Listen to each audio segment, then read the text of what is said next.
Good evening and welcome to Die Dragon Die presents the Dread and Circus campaign episode 38. I'm your demon host Marty, joined by Adam, Mark, and Ahmed. Everyone is here today. Although we're having a little bit of a late start, that is okay because D&D is in the air. I'm going to unmute the mics. Just give me a second to scroll my mouse over. I've got some new monitors and my mouse setting isn't quite right yet, but I'm not going to fix it now. I'll just complain about it. First world problem. Hashtag first world problems. Alright, so Ahmed's face is now in the picture. And I'll scroll, and unmute the mics. Here we go. Mark is unmuted, Adam's unmuted, and Ahmed's unmuted. How's it going, guys? What up, yo? Not too bad. My wife and I had a slight miscommunication over the clippers, so the wrong guard was used for trimming up my hair. So welcome to the jungle. we're going rather late in terms of the amount of hair on the head. My beard is longer than my head hair. It's a little weird. And then that's what hair's for. I'm gonna do this. My grandma is really proud, and she was able to get the panoramic photo thing to work. So, so this is my grandma's garden. This is the backyard that I spent a lot of time digging potatoes in. The shed and the stuff. You know, you kept saying a lot of farmland. No. I mean, that's impressive. Where are you showing us? No, this is the vegetable garden. There's a whole lot. That whole lot on the right, that used to all be potatoes. Don't know what you're showing. Oh, I just showed something on VC. Oh. I did a VC share.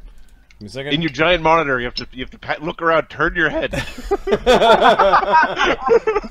There we go. There's the garden. If there wasn't a modern shed in it, we could have goblins traipsing around and doing an encounter there. Exactly. Well, the power line and a few things. This is the garden that's in the town. This is not the farm. Got it. This is just the garden. Anyways, she's proud. She sent me the thing. I'm like happy for her. So this is me doing the thing. We had a fun session on Saturday. A bunch of the people of our regulars showed up, and we created the gladiators that are of the higher tiers that belong to the Ludi in Vatapole. So we had a lot of fun. No, they're all hidden. You can know about them. You might have to do some research to figure out who they are. We came up with some ideas for gladiators, and then I'm like, let's come up with 3 ideas for fights. We came up with like 16 different ideas for different types of fights. So season 2, I'm looking. What's that? For fights? Do you have like a die roll for fight type? It all depends on what you negotiate and what people want to do. Monkey knife fight. As you guys have basically come out of season 1 so far, minus the last season of games, with a perfect record, other Ludi might start to make things interesting for the fights and the betting. But don't worry, we're gonna have a tragic loss here real soon. Like, oh yeah. So we came up with gladiators for the other Ludi. These are like. They're kind of like mid-tier, fully trained up, really kick-ass gladiators that would present you guys your new sort of like wave of challenges. Plus, we did some random rolling of like minor slaves and gladiators that are on the market, or guys that other Ludi are willing to trade. We don't buy slaves from the market. We craft them from mold and random die rolls. No, we random die rolled these things. So there's about 3 or 4 slaves on the market that are that I'll sprinkle in as we go. Okay. Fox is like, check the markets. I'm like, I don't check the markets. We waste your time. So we heard about Adam, Mark, Ahmed. How are things going with you guys? Yeah, all right. Can't complain. Yeah, good. Parents-in-law are here. Parents-in-law, in-laws are here. Whatever. So it's going good. So that's good. No one's died yet, so that's good. Mama and Pop too. and yet you're taking them to the woods. I'm taking them to the woods tomorrow. Yeah. Freedom! No. We're going on vacation for a couple of days. Yeah, it's nice. Yeah. Cool. Yeah. Other than that, it's all so good. no complaints from Mark and stuff from Ahmed. Got it.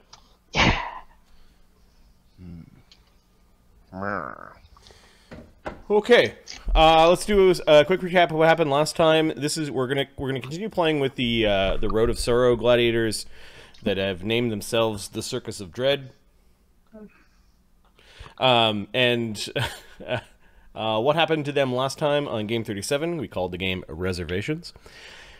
At Fallenstone, the Countess meets with an old childhood friend of her husband's. The trip leads to her taking a detour with the Circus of Dread to an inherited property at Giantswell. At Giantswell, the party gets settled in before heading to the Giantswell Grotto, where they expect to find a stone golem and traps guarding some unknown treasure of the late counts. This could be our last game with Circus of Dread. You know what? Yes. But golems are fun and not at all really hard to kill. No, not at all. I'm certain you can strangle a golem. or we can magic it. That'll work well. Okay. I have created a nice map. Where do I do this? Do we have an alchemist in this party? We don't. No. The alchemists are really broken against golems. Yes, they are. Okay, I centered the map on the Road of Sorrows map. We've got some tokens there for some of the personages that are at the plantation and farm of Giantswell, which is the inherited property of Countess Gavina Opal. You've met Aunt Polly, who is the halfling lead slave woman who runs the place. As far as the person that whips the workers into shape, it's Drusk, who you learned was an ex-gladiator who may have been freed by his former master or a former master and then became part of the circle of slavery. He's got a Legend of Zelda wooden sword. Yes, he has. Right. He does have a wooden sword with some strange runes on it, and you guys may not know what the significance of that is because you're not like classically trained gladiators. You're a bunch of random captives that have been brought almost halfway across the continent along the Road of Sorrow. Here's a weapon will kill non-violence. something. Yep, you've been forged in the pits along the Road of Sorrow. And all your victims are the reason why it is called the Road of Sorrow. Plus those that have left behind. Our victims? What do you mean our victims? We're There's nice a guys. whole weird sort of like pyramid of victimhood in this campaign world. This is not a happy campaign world. And then you met Wheezy, who is some retired inn who was allowed to just basically stay on the teaches the on youngins. farm. Teaches the youngins how to roll cigars, and he's probably got all the brewery formulas in his head. So you guys settled in. You drank a little bit, and then the next morning you set out towards the Giant's Grotto. The Giant's Well, which the entire area was named after, including the brewery and the tobacco plantation. It is on the southern edge of her property and consists of a very large, like hole in the ground with a lake at the bottom of it, where some of the groundwater has gone in significant amounts. There's a tiny stream that provides a little bit of a trickle of a waterfall that runs down one of the walls into this place. It is at least 100 feet down from where you're standing and looking down inside to the surface of the water. You can see that there are ledges along the side, but it looks like if you dropped ropes and tied them to some strong-looking oaks behind you, the ropes would lead down right into the middle of the pool. And I've got a map for this. I was able to throw this together while I was waiting for all of you to join. Just shot across the bow there.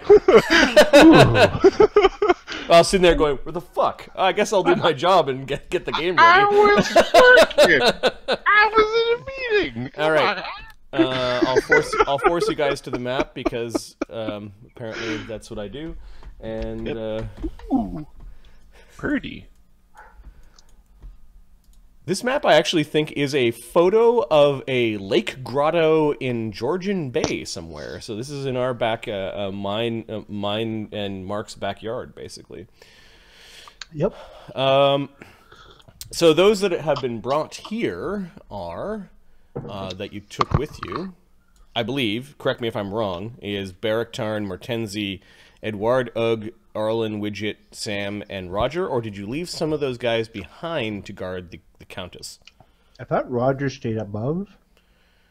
Well, he was saying with Mortenzi, the two of you could stay up and keep watch. Oh, yeah. But did any of these gladiators get left behind at? We had a discussion, and then we went, "Oh, golems are scary," and we brought everyone. Yeah, okay. I don't recall. You did find some makeshift thieves' tools, which I thought was funny. You got this massive bag of tools. Yep. Shed. It's a bunch of rusty old farm tools. You're like, yeah, I guess we could pick a lock with this. Yep. We're not that kind of party. But we'll try it anyway. It'll work. Come on. It'll be fine. Okay. Yeah, you guys are there. It is a slightly windy summer day. You're kind of looking down into this grotto. Scrolling. Sam will get to tying one-armed knots. Okay, you're like knotting the rope in 2-foot increments. Okay. It is a bit of a trek downwards. Oh, I gotta check the. I said 100 feet down. Yeah, that's about right. Well, Widget spits off the side. Yeah. There's a bit of a wind, so the spit kind of disappears, and the water's already being disturbed a little bit. You and Edward look like you're hanging off near the edge and looking down. I would like perception checks, please. All right. Get an arrow up the nose hole. Yes, my favorite hole.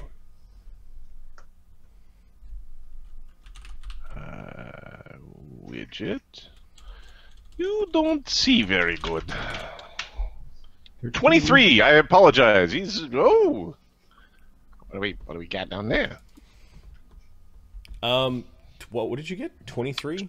23. So distance is minus 10. And then under the water is probably with the shimmer is another 4. And let's see if this thing... So I'll just add that onto its stealth. Okay. I'm hoping this, like, he's rolling like a +10 for like size mod. This Kraken's down there. Kraken! Oh, Kraken with no room to move. Oh, please. Okay. Sam actually, Widget is the one that's leaning over and kind of spit over the side. You actually saw like something a bit shadowy down there. Like something big was moving in the water. It sort of came up to a distance where you saw the shadow and then disappeared a little bit. The thing that came up and shared shadow with you was about as big as a cow. Huh. It looked sort of tadpole in shape. Like bulbous at one end and kind of trailed off to nothing at the other. And then it sort of lazily, like, it definitely kind of like undulated and swam down to the bottom where you couldn't see it anymore. The size of a cow? The size of a cow, yeah. If it's an aboleth, I'm going to be very upset. No, it's the manatee. Knowledge. Let me just check to see if I have any knowledge that might apply here. It was not a clear enough. Okay. All right. I don't even have knowledge of nature. There is something. Knowledge big... dungeoneering because you're in a dungeon. Well, I was hoping I'd have dungeoneering, arcane, and Yep. like I do have an arcane and dungeoneering. I was hoping I would have the trifecta, and I would just roll one die. Mm-hmm. Yeah, but that's not quite the case. Yeah, there's a thing down there. Edward's like, I do not see the thing. There's no golem that, as far as I can see. I don't know if it's a golem. It's something underwater. It looks like a big old fat. I don't know. A big ball thingy. I don't know. What do you call it? Like a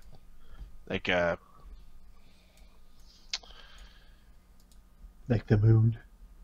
No, not like the moon. It's something with a tail, like a little baby frog, but like the size of, you know, a him.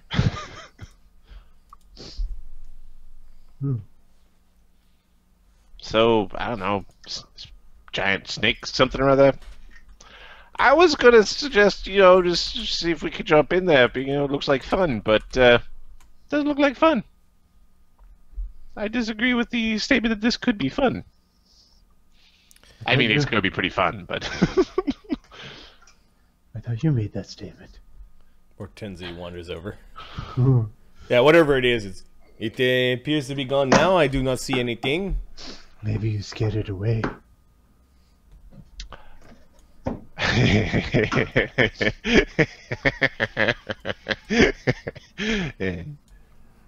Barracktarn's not pushing Arlen near the edge because wheels.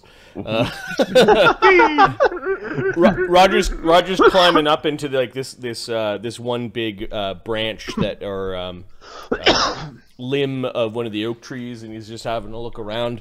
Yeah, I got this. I'll stay up here. Yeah, Sam hears him say under his breath, "Fucking golems." Fuck is that? So, there's a fish down there? Yeah, fishy, fishy, fishy, fishy. Maybe. A big fish. Didn't look like any of the normal sort of creepy crawly water things, you know. Oh.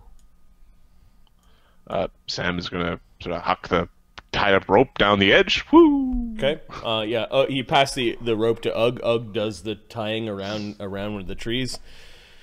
And then you huck it over the edge. The rope goes down. How much rope do you have? Good question. 50 feet usually is the number. Typically, they're 50-foot ropes.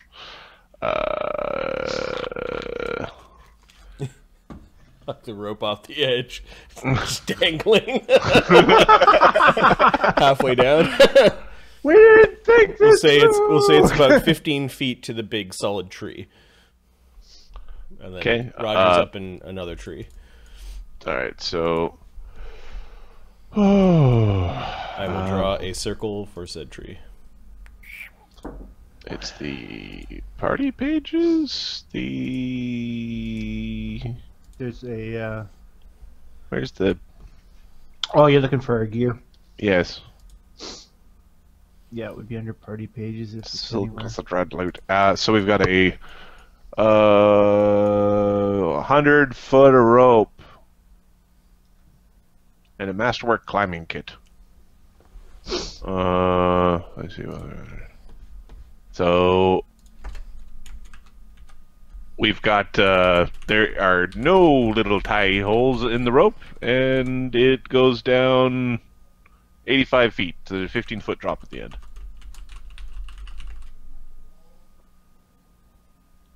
We could hook them together with the grappling hooks just for shits and giggles for some stupid reason. Okay.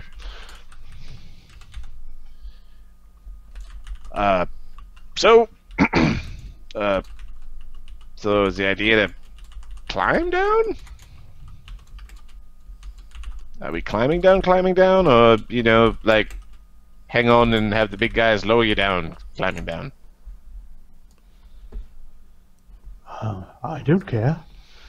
So Benny's will protect me either way. Yeah. Yeah. Well, I've only got one arm, so, I mean, for now. But, I'll go down there, and, if something tries to eat me, you're gonna, you know, kill it, right? While it's chewing, and then fish me out. I'm muted. Mother. So what's the problem? Something's down there, you said? Well, so here's the plan. We got the rope. The rope goes down. We're gonna have to swim to the edge. But there's something down there, and I don't see it, but Widget saw it. Okay. How long is the rope? It's 85 feet. Okay. After we tie it to the tree. So Arlen casts Oh, it's 85 feet down. Yeah. Okay. It's a 100-foot rope. Yep. Arlen, could you get me closer to the edge? And actually, could you hold on to me, Ugg? I wouldn't want to accidentally take a swim. Yeah. Thanks. Bergtarn's holding on to you right now, but Ugg will hold on. Make sure. Okay, so the rope goes down to there. You toss the knotted rope off the side. Putting knots in a 100-foot rope or a 50-foot rope. No, we took the knots out. Oh, okay. We can't knot it. We're gonna have to do the whole like tie a person to the rope, dangle them down, let them drop for some of the people who can't climb for beans. Is this a rope with a wall to brace, or is this too far out over the ledge? No, it's too far out over the ledge. Once you're down a certain amount of weight, you could probably swing to try to catch the ledge, but that. Yeah. I'll go down first. Can we just give a second? You said there's something in the water, right? Yeah. All right. And okay, it's not so far. Arlen casts Dancing Lights. Marty, if that's okay, they look like two large reptilian eyes that float out of Arlen's chest. Dragon eyes, you could say. Okay. Sure, multicolored dragon eyes. That's fine. Yeah. I don't need to see your glowing nipples on. How far? 150. Or sorry, 160. Let me check. Okay. 160. They can go 160 feet. Well, let's see what's down there. Well, no sploosh because there's no noise. Yep. But You we can send look them around. down. Okay. Yep. That is actually smart. I don't have any dancing light tokens. We'll just use a generic torch token. Yep. You could use a light spell, but you can't really control it. It's kind of a rock that goes sploosh, right? Okay, 150 feet down, you see that you're dropping these dancing lights down beside the rope. Are you making them go further down? Yep. Yeah. Okay, they're now at the water's edge. How much is that? That's about 100 feet from where you're sitting. 100. Okay, I have another 60 feet. Just put them in the water and see what's down there. Okay, so they go into the water and they're illuminating a little bit. Some of the ways that the water is distorting your vision is from the other water that is spilling in. There's kind of like a small creek that is dumping down nearby and disturbing the surface of the water. But not as you're moving your lights around and kind of taking a look in. It seems pretty deep. Maybe it goes down about 30-40 feet. But you do see something quickly moving up towards your light. Okay. And it is a massive cow-sized catfish. Oh, that looks like dinner. We're gonna eat well tonight. And the catfish is attempting to eat your dancing lights. I see. Allow me. Meow. Meow. Meow. Meow. It does not respond. It obviously can hear me through the water. Marty, Arlen's poking Ugg. Yep. Gets his attention. He's like,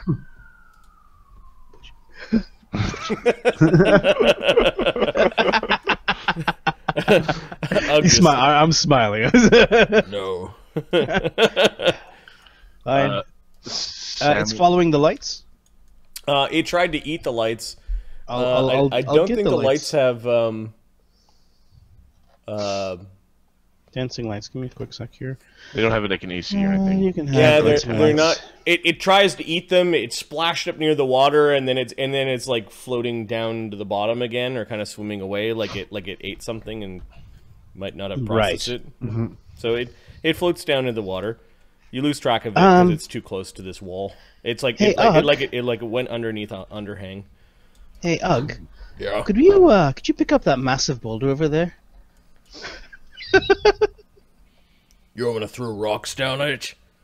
Well, if I aim the lights directly beneath us, and you drop that boulder directly beneath us... Why would we drop a rock on it when we have a spearfisher right over there with like a spear gun?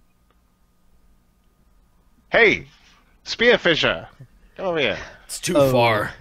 We could drop rocks, it'll just swim away. No. The crossbow. I think he's talking about Roger.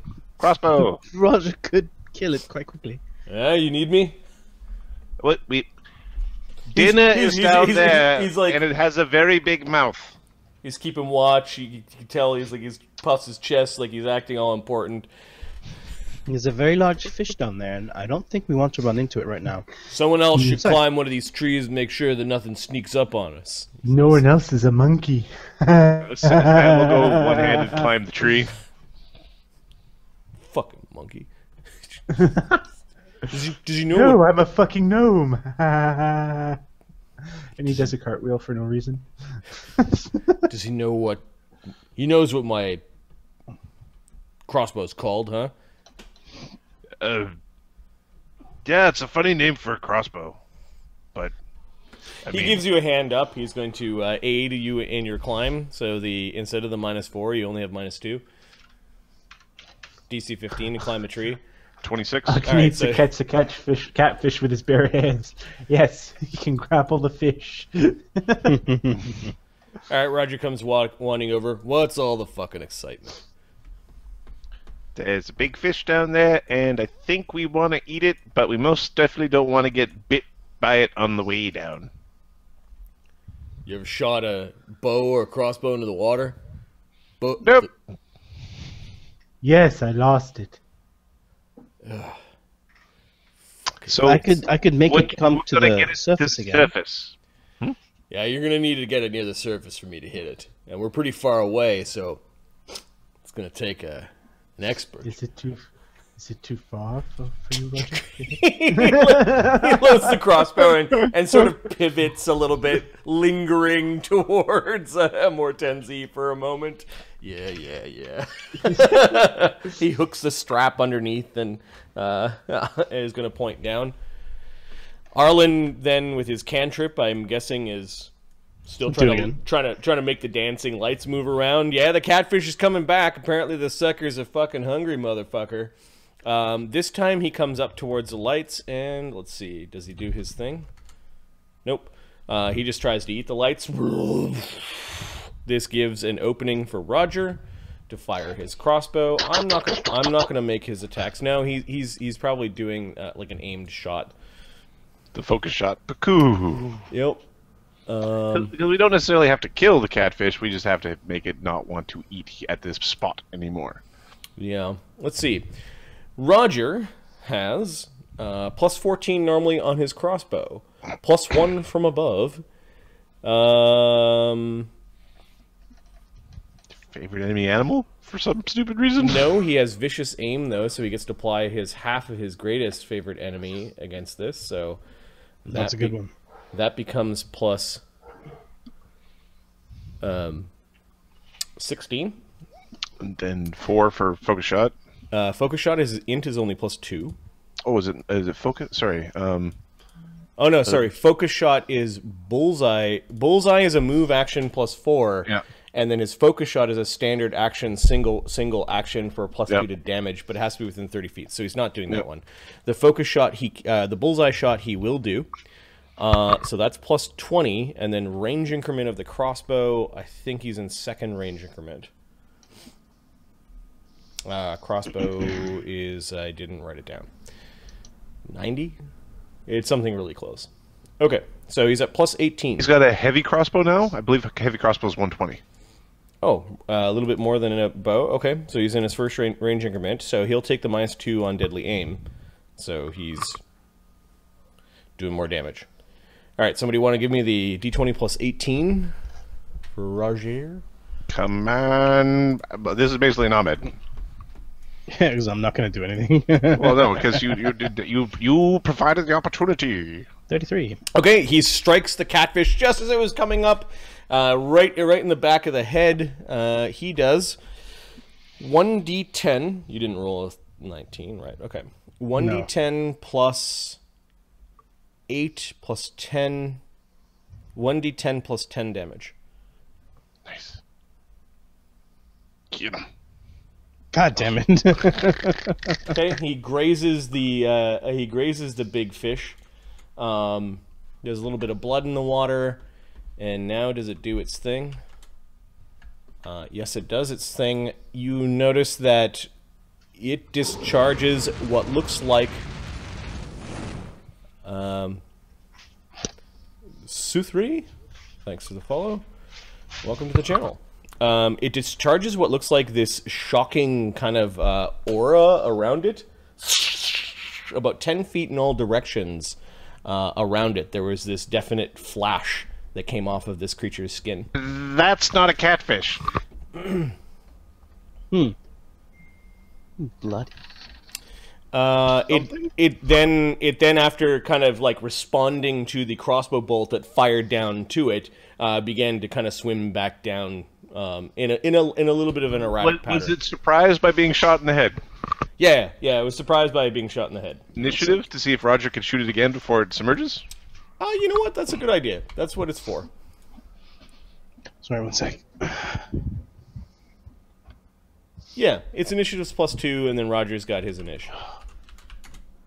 Adam's like, can we play by the rules? Yes, we can play by the rules.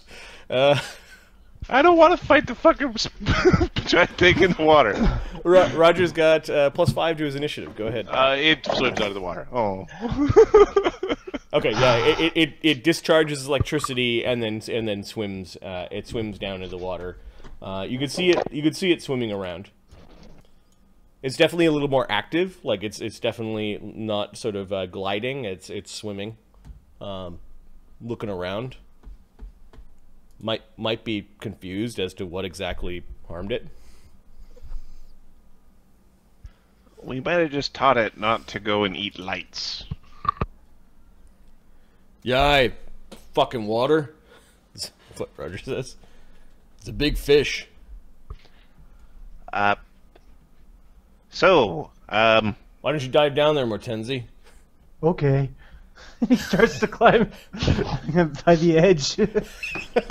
Why? Does this with his hands. Mortenzi, why don't you use the rope? But I can't dive off of rope. Sure you can. You get to the bottom, you got a nice little dive there. I do not think that Roger is serious. Please do not dive off. You might hurt yourself. Yeah, no. If he goes down the rope, and then when the fish comes up, then Roger can nail it one. Oh, Mortenzi has an idea. If it knows not to come after light, make me glow, and it will not want to eat me. Genius! Sure. Widget will cast light on the gnome. Okay. You cast it on like his armor or something like that. He's glowing with a light spell. Hey, there you go, buddy. Light. And now I climb a rope. Yeah, the illusion wizard could certainly help, but the illusion wizard might have forgot to prepare a freaking illusion. The wizard's an asshole. Okay, Mortenzi is starting to climb down the rope. A free hanging rope climb DC, I think, is 15. Let me just double check. Okay. It's impossible, stupid gym class.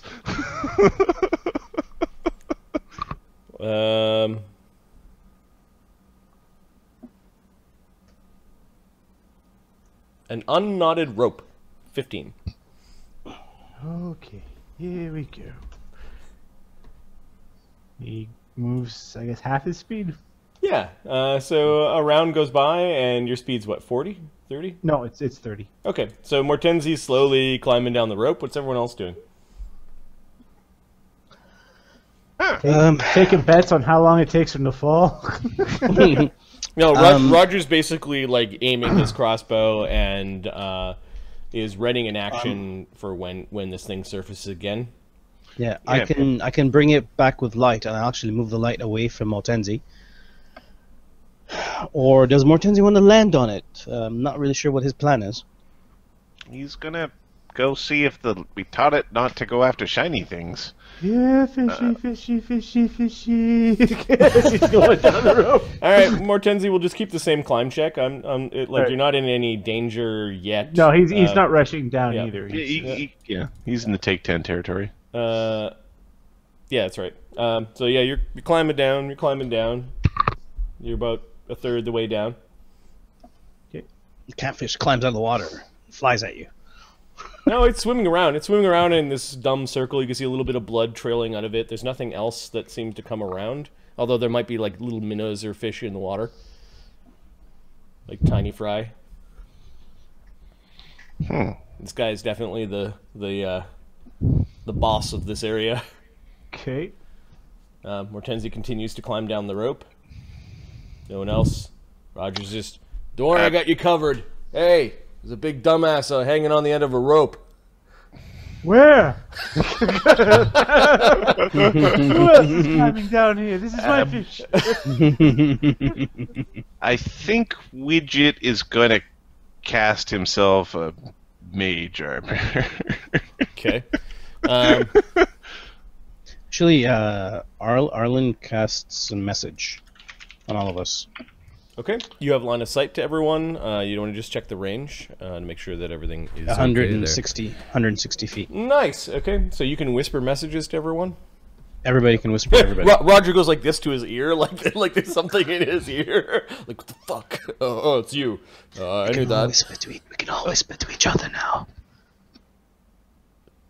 Do I want you whispering in my ear like that? I'm trying to aim. Roger, there's something I wanted to tell you. And everyone can hear it. The way you hold that bow. Oh, just kill the fish. Just kill it. Hurry up. The gladiators are in a good mood today. They're not stuck in some gladiatorial pit trying to kill their opponent before they kill them. You had a nice time at the pub last night. Then you had this walk through the fields and old field roads to this beautiful place. And now there's this big ass fish that you're all half wondering what it's going to taste like when you cook it for dinner later tonight. Yep. You're experiencing an adventurer's life for almost the first time. Because the first adventure you went on was crawling down the evil ghoul hole when one of you died. That was a little less of an adventure and more of a, oh my god, let's descend into one lower pit of hell. Okay, so yeah, Mortenzi's climbing down the rope. Everyone's joking and laughing. Give me all right, so another couple rounds. Mortenzi goes by. What is everyone else doing up top?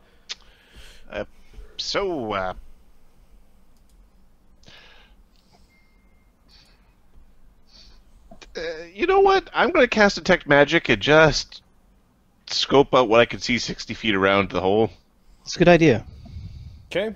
The only magic, well, you kind of have to aim it into an area. You're aiming it where you know there are none of your companions, so you're waiting. Yep. The cone facing down in 60 feet, there is no magic within 60 feet, directly down from where you're sitting. And I'm pretty sure Mortenzi's outside of that cone by now. Yep. Yep. You know that he carries a little bit. I think Edward is going to cast a spell.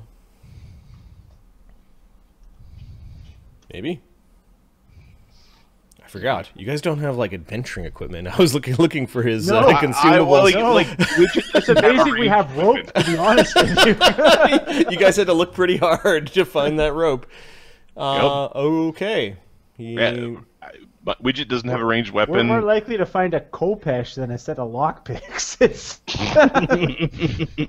Yeah, you might have to fix that if you're going to go adventuring. You got to learn somehow. All right. Sam doesn't have a ranged weapon either. All right, Mortenzi, you've now reached the bottom of the rope. There's still a considerable fall to the bottom.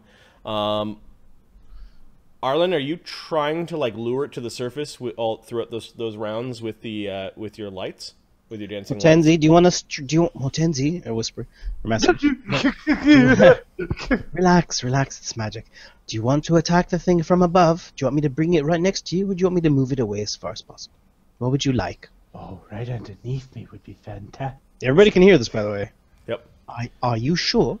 He pulls out a knife and sticks it in his teeth. Uh-huh.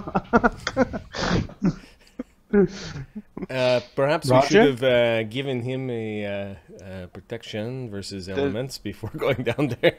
Does he think he's a pirate? Do you think you're a pirate? Arg, matey. You can whisper, Widget. This is for Captain Topinius. sounds less creepy when he puts it that way. Okay, are you trying to lure the thing with your dancing lights again? Roger, are you ready? Yeah. All right. Roger's aiming down with his as soon crossbow. as jump down as soon as Roger fires. All right. Okay. All right. I'll do it again. Okay. Let's see. Do you have any profession in Fishing. fishing? Fisherman. Sailor. I don't know. Performance light show. Give me a wisdom or charisma check, and it'll be opposed by the fish. This is for me, right? Yep. Yes. Charisma. The fish has a Let's see. +1 wisdom, so this is to see if you can trick lure the the fish. Can you trick the fish? Can you bluff the fish? Profession. A mighty or battle of wits is before us. knowledge. I'm Ooh, the light bringer, diplomacy. creator of Diplomacy. lures. No, you're not. But handle animal if you had ranks in it. No. The hell would I have useless spell like this skill? All right. Well, now you're just fiddling with the fish. Let's see if you, see how you do. Doesn't matter. Wisdom and charisma, it's the same thing for me. Okay. Huh. Oh boy. Okay, the fish comes up towards those lights again. It kind of splashing near the surface. There's a couple things that happen. Roger fires his ready to action bolt at it. Give me the d20 because he was readying an action. No, it's the same thing. Plus 18. Pew. 34. 34. He hits. D10 plus 10.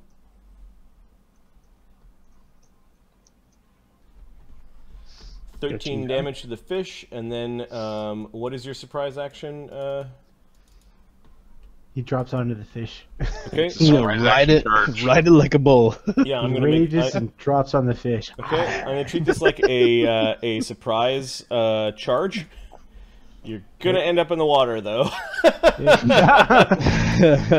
You're Okay. getting wet, laddie. Yeah! So you jump down with your dagger. You get a +1 from above, +2 for charging, and all of your normal rage bonuses. It is slightly submerged, so it does have cover. So the AC for the creature is 23. Flat-footed, never mind, is 21. Okay. Got a good dex. Minus plus 12. Oh, wait, it's plus 10. I should have cast light on Zero. That's stupid. Cast light on Mertenzi. Mertenzi's lit up. And you got a dancing lights down there already. There's lots of light. We can see. Nope, AC 16. Okay, you kind of bounce That's off. not how you see. You kind of Slimy. You can't stand on it. It was thrashing around after the light and after it got hit, and you kind of hit the side of its mouth and rolled over into the water, and you've got a Mortenzi in the water. There we go. Stand up for yourself, Mertenzi. I think at this point in time, I'm distracting it! Get it now! we need to re-roll initiative, so the fish. Fuck. All right. And that is how we lost the adventurers. 24 from Roger. Okay, and then Mortenzi. 3. Oh, no, plus 4. 8. Okay, so Roger's going to fire a bunch, then Mortenzi gets to act, and then the fish gets to act. Okay, so Roger... Kill the fish. Kill the fish. He just impossibly reloads that heavy crossbow really quick. He does this weird little kick with his 1d20 plus 12? yeah, he's not bullseye shotting it, so 18 drops to 14, rapid shot drops it to 12. Okay. He's at a +12, +12, +7. Critical threat. Nice! AC 21. It is still flat-footed 21. because it hasn't acted yet Well, 16. Douche. on the crit Douche. charge. Okay. I think But it's a normal crit with a thing. You're awesome for critting, but a douche for... 16 is the last number. Oh, no, it is a standard crit. It is the first pip of standard. So 2d10 plus 16, because 2 of the damage was from the thingy. Yep. No, he didn't use the thingy. Oh, okay. 2d10 plus 20. 26 damage. Nice. Is your fish still there? 50 damage on the giant catfish creature. Oh yeah, it's still there. It is now bloodied. AC 29. Goddamn you, fish! Die, fish! Die! 19 damage. Oh, that's a away, good hit. fishy fish. There's lots of fish blood in the water. 69 damage. Oh yeah. Yeah, it's still going. Sweet. 50 bloodied it exactly. 23. 23. He hits a third I am time. Roger, Slayer of God. Holy cow. 13 damage. 82? 82. Okay. Yep. There's a lot of blood in the water. There's thrashing around. You can see more Tenzies there, and there's electrical shocks going off, and it is now Mortenzi's turn. There is a bit of churn in the water. You need to make a swim check, and let me check underwater combat for a second. That is a very... How... What do they make fish out of in this area? That's a fish eats. fish. Fish eats well. We should bring that fish into the arena.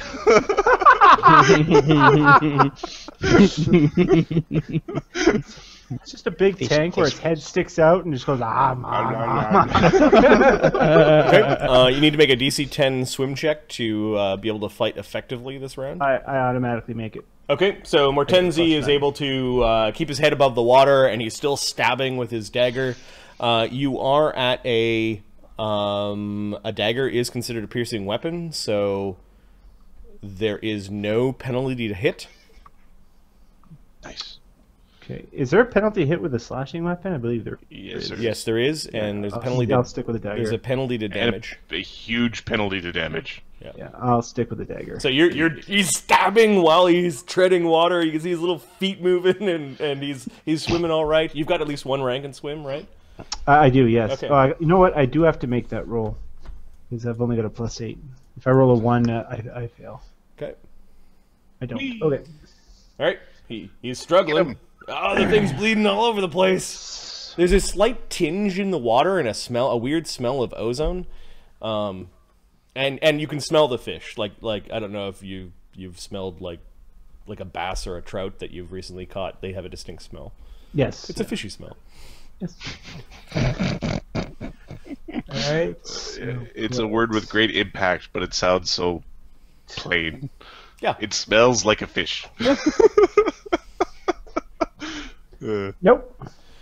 AC 16 against the flat-footed fish. It doesn't have Just cover. keep it on the It's surface. flat-footed is 17. So you managed to kind of like wring the dagger off the side of it, and you're actually touching the fish, and it's slimy and squeaky. Did you add the bless?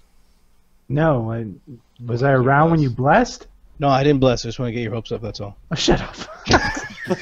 That's wrong. That's it. I'm driving to Gatineau right now to slap you.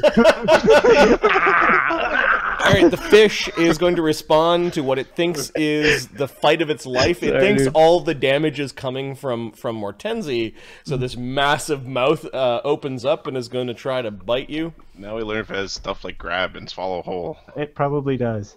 Fortunately, I have a dagger. you came prepared. I found my way out of the anus. Oh, first it's going to do its little pulse of electricity. 6 damage. Ow. There is somehow a reflex save to avoid for half, so DC 20. You're in the water. I'm going to say that's increased. Well, actually, the creature is supposed to always be in water. DC 20 reflex save. It's pretty easy to avoid electricity if you're completely in the water. Oh, and the reflex save also negates the 1 round of stun.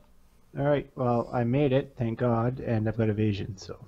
Then Somehow, the one round of stun thing is a good thing to know. Yep, you kind of buzzed a little bit, but it was exuding in the wrong direction. I don't know how to describe that physically. There wasn't a conductive path that wasn't around him. There's lots of splashing. The thing's the side of a cow. For the briefest moment when it did pulse, you were partially out of the water, and it didn't stun you enough. Sure. You also have the electrical, Mortenzi doesn't have that tattoo. No. Interesting. You're going to have to request Stonebeards or Snowbeards. Oh, when you get to Vatapole. All right. Electricity discharge. All right. What is this Vatapole? Those it's free action, and then it's going to try to bite you. Free action is a AoE stun. That's crazy. What is this creature? Oh, why don't we need to bring this thing to the arena? just Ooker toss it around into enemies. We'll get the spell fins to feet and just let it go. It hits AC 14. You are not off balance, so that nothing happens. An off balance creature loses Dex bonus to AC. Okay, no, you're not off balance because you made your swim check. You are fighting it as effectively as you can without magic, or without touching the bottom. And it missed, I'm assuming, AC 14. Oh yeah. Okay, yeah, it tries to chomp down on you. You sort of roll out of its mouth, and the electrical discharge doesn't affect you. And this is fun. It's a fish, so it's not going to just stay there. It swims kind of down a little bit away. But that does provoke an AOO from Mortenzi. I will take that AOO. Get it, cut it, hurt it. That's the plan. Sashimi. AC 10, you slash at the water and poke at it, but its tail kind of flaps you in the face as it's now disappearing below the water. It helps if you actually try to kill it. And it swims. That's the message from Arlen. This is whispering right in your ear. Go Try away. to hit the thing. Why doesn't it have a... Oh, it swims 40, so it's just going to swim away from the hurt. Why don't you try to walk? Use the pointy end. Okay, you're treading water. You got your dagger in your hand, and the catfish is swimming kind of down. It doesn't look like it's going to disappear. It's still making this really awkward movement side to side as it's swimming. Its gills are working overtime, and there's a lot of blood that is coming out of the side where they're the bristles from the bolts that have gone into its fat fishy hide. All right, top of the round, Roger is reloading, and he's readying an action again. He's going to move action to bullseye shot. Yep. And then ready to pocket one. Shoot it. Yep. Can't believe that thing's not dead. You gotta put some magic on my bolts next time. I'll cast light on his bolt. Just kind of blinks at just making it all right. Fuck. All right. So Arlen wheeled over to Roger. Barak Tarn is making sure that he's always got one hand on the handle of your wheelchair because he doesn't want you to fall down there. Doesn't want to feed the elf healer to the to the angry catfish. Mortenzi. We're gonna change our cat swimming and we're gonna change our pulse. adventuring name's gonna be the Clusterfuckers. All right, Mortenzi's going to ready an action to attack when it comes back.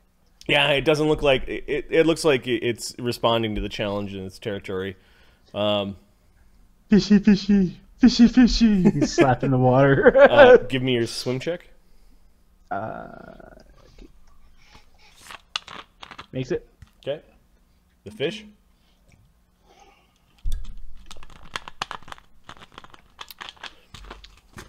Swims back around in a big circle. Comes up underneath. Mortenzi is going to try to eat him. Okay. Roger can fire. There is a distance between the creature and it, so there might be an additional AC. Let's do it. Okay. Fuck. It's plus 18, I believe. Yep. AC 25. AC 19 with plus 4 is AC 23, so he hit. Gotcha. Gotcha. 18. That's 100. That's 100. Oh You no! said 50. It's in 100. It's in that rare state that never happens. It slows down almost right at the last second as it going bumping into Mortenzi. Mortenzi's got his ready to action with the dagger. You can do it, Mortenzi. Cut him. Cut him. Make him bleed. No! No, sir. You cannot cut him. You cannot make him bleed. Okay. He gets to attack still if he wants. I think because of the ready to action, it's actually Roger's turn again. Oh, the fish chose not to. No, attack. it moved and it defending got itself. disabled. Yeah. Okay. So Roger's ready to action. So it's Roger, Mortenzi, then the fish, because the fish is slower than. There's an arrow, a light arrow in the fish right now. Fox, that's the inside about a statement about that. That's the thing that never happens. Is an inside joke of like Marty and I were like sitting on a couch one day drinking beer, eating pizza, and bitching about this rule. This never happens. Why would they put this stupid rule in here? You got like all this complexity being added into the game over this tabled thing that never happens. And then once you get a little bit of confirmation bias towards pointing it out, it happens a lot. All right, so Roger gets to unload again. I think he's just going to do an one? aimed focus shot. Okay. AC 35. 19. Got it. Got it. Yeah, the creature, one more bolt right out of the top of its head, kind of between its eyes, and it is now not swimming anymore, just kind of turning over sideways. Its squeaky, slimy skin kind of rubs up against Mortenzi's leg as it drifts on by. Mortenzi's gonna come out of a rage and just kind of hang on to the fish. Okay. This awkward sort of swimming around, trying to keep this fish from this massive fish from floating away. So It's like a CR6 electric catfish, man. that is a AOE stun as a free action, man. That's nuts. That's a bunch of below DC 20 to boot. They come in schools. Oh, Yeah, they're called Get Schooled.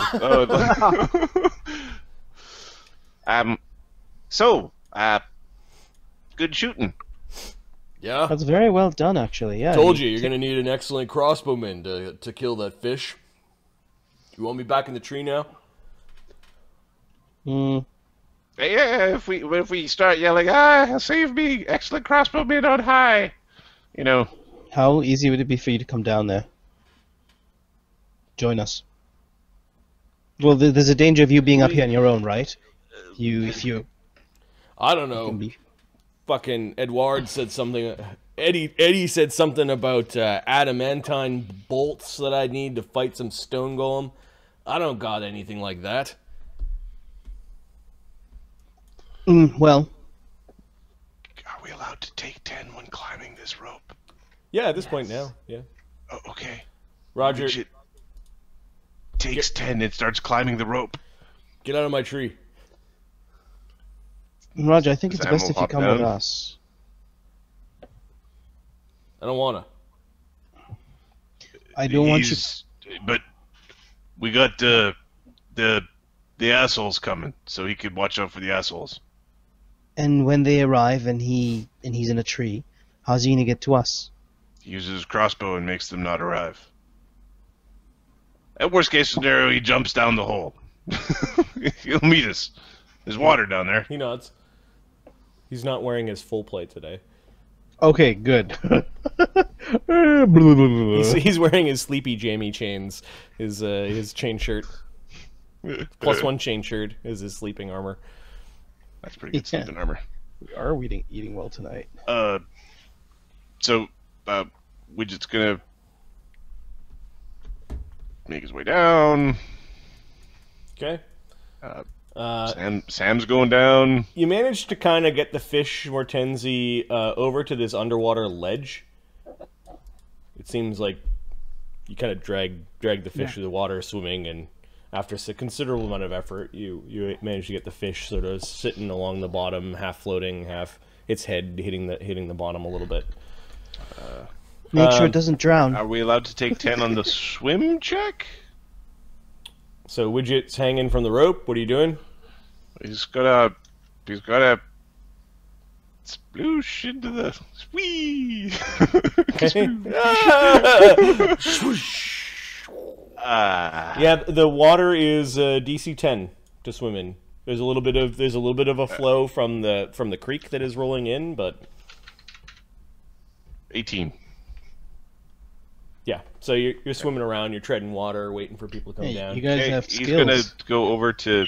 That looks like the ledge. He's gonna start heading that direction. Okay, That looks there's like this land. weird ledge that for you goes up probably between your knees and your waist, where you could stand in the water a little bit.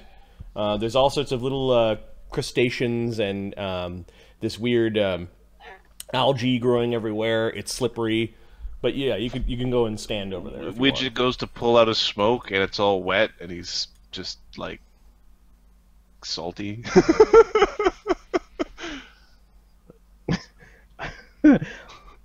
I can light that for you, Fireball. Sam will hop down. Okay. He can. Sam is able to take 10 down the rope with his -4 for only having one arm. Yep.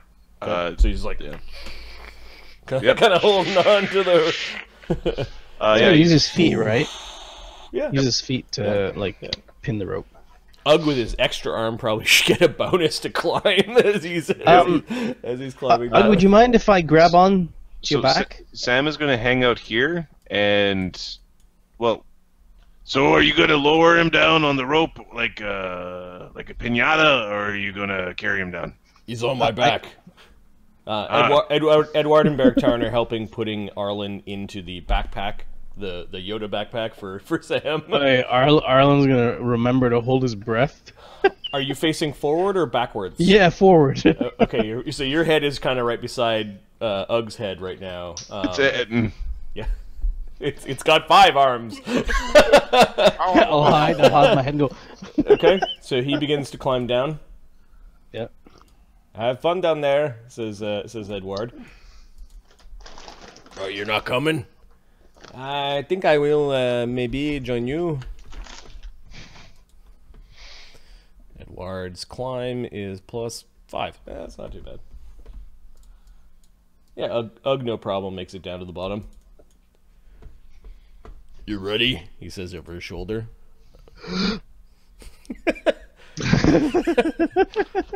We're gonna have to get this Arlen and Ugg combo into the Legends campaign so they can run Bartertown.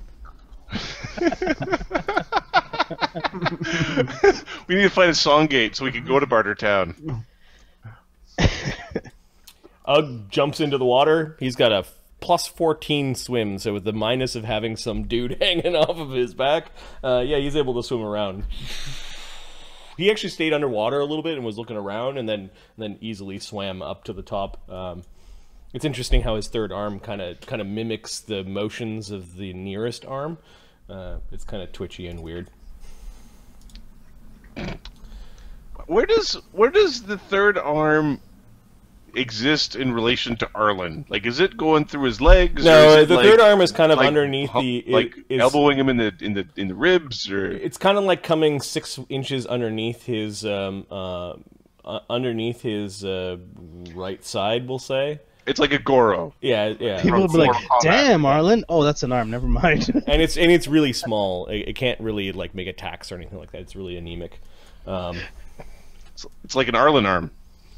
Kind of. Shut up. Shut up. I have a 14 strength. Beric Tarn is gonna go next. His Still climb better is than Arlen's legs, though. his climb is +9 and his swim is +9, so he's got no problem navigating the rope and gets down to the bottom. With his natural armor, he almost slides down the rope, not worrying about like rope burn. I'm assuming Ugg is swimming over to the ledge. Yep. He doesn't. He kind of like turns his drop into a dive and like dives into the water and is swimming around underneath the water. Show off. Of course, he can't hear you, or he can Whisper because the says whisper spell. is like.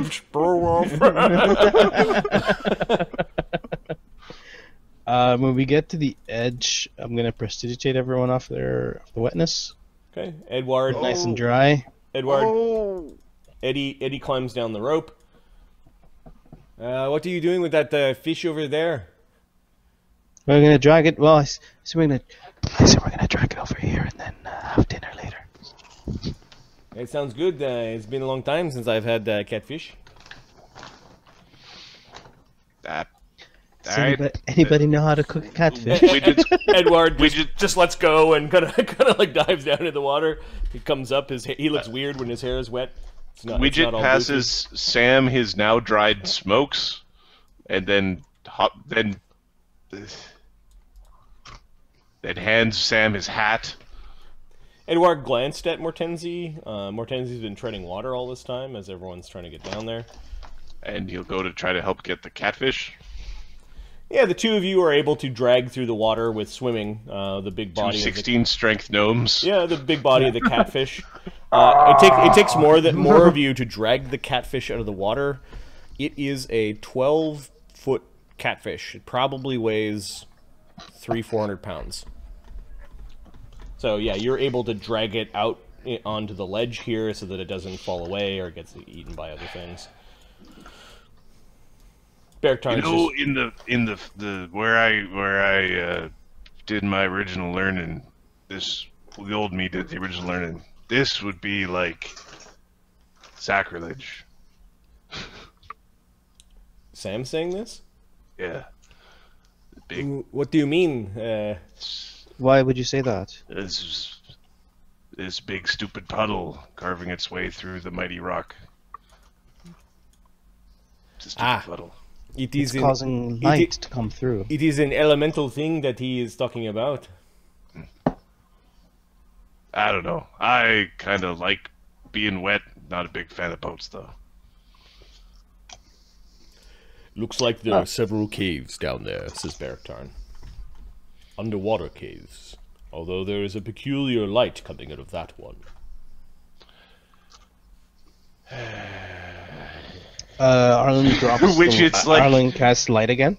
Arlen drops cast light. Yeah, you realize you're like, is that light from outside? You didn't remember seeing anywhere to kind of approach from outside, and then you're starting to suspect that that might be magical light of some sort. Roger, we're gonna be diving through a cave, so we'll not hear you if you communicate to us. Whispers are not gonna work either.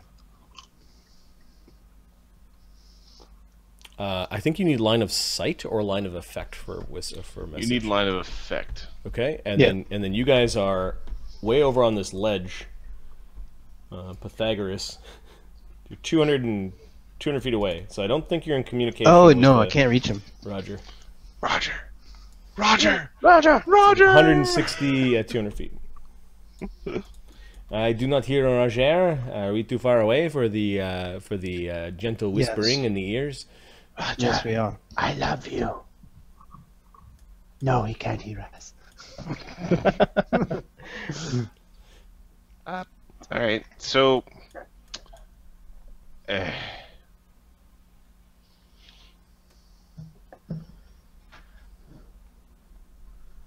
Widget's holding out his hand in the universal sign of sword, dagger, rock.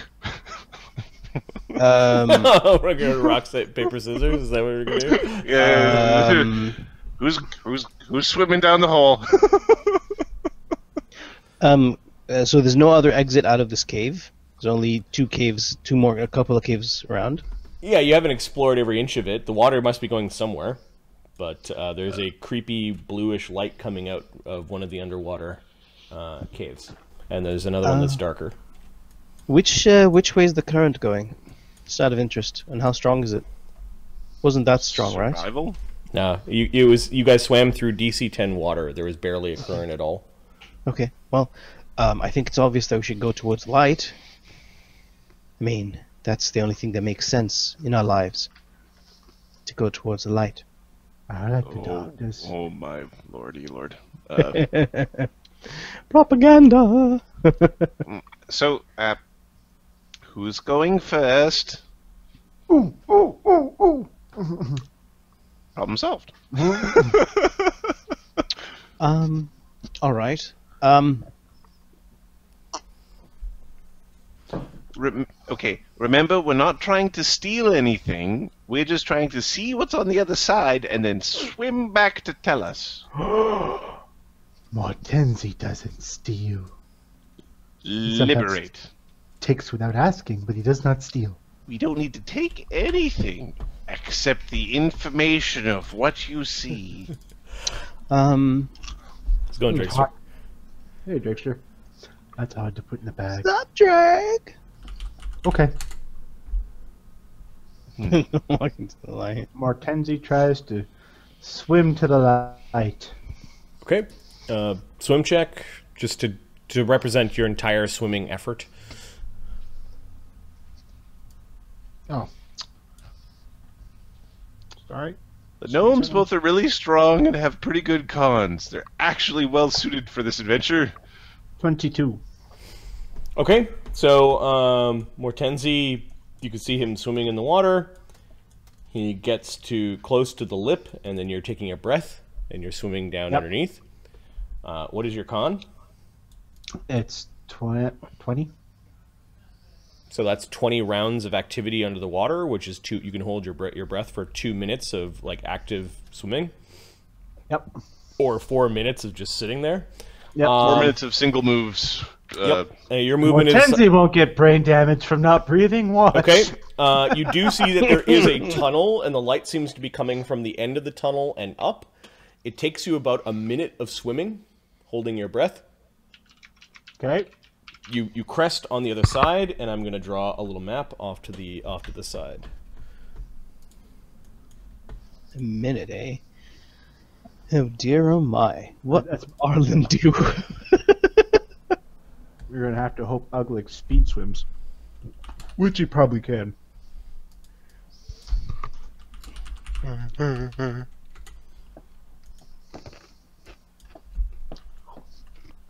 What would Brian Boy Tato do? All right, off to the side, we've got... It's kind of useful having a crazy son of a bitch with us. I'll say. Wants to go down the creepy death tunnel. I do. Ooh. All right then. Off to the side, we have a wide opening. You know, it'd be interesting. Arlen's thinking, I could summon something that swims fast, grab on and have it swim. But there's Ugg. So...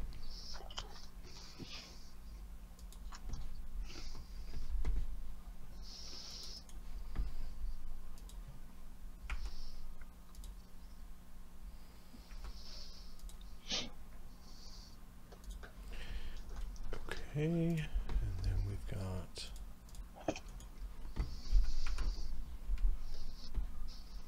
Arizona.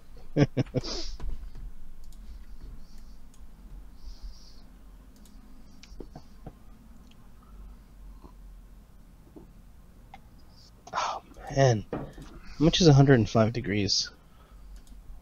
Within body temperature, it's getting close to... It's 40 something. 105 degrees? Mm-hmm. That's how much it is. 41 degrees? Oh man, we've been at 45 degrees, 46 degrees. At some point, it's hot. We were there for 2 weeks. Just like when it's minus 30, it's cold.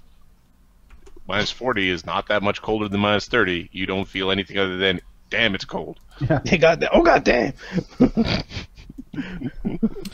Mortenzi, you get the feeling that somebody carved this place out of stone. As when you swim up, there are grooved steps all along the opening. There are weird motes of light in the air, and there is what looks like a raised dais, which I'll draw in a different color. It's a large area where you see a hanging or perhaps floating bronze or golden disc of a fierce-looking man or god, perhaps. Okay. Okay. Sweet. Oh, that's a big ass disc. There are some old benches that may have suffered some water damage, like almost like pews that have been stacked up to the side. Okay. There are no moving creatures in here, although you get the strange sensation that the disc is looking at you. There are some urns, some of them broken, some of them are not, and you get the feeling that maybe people leave offerings here. Your skin is crawling a little bit, kind of like you have a sunburn almost immediately, and the sunburn's itchy. Itchy tasty.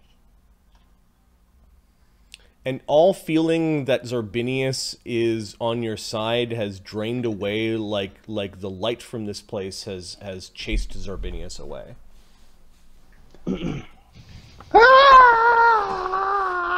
He takes a breath and swims back under.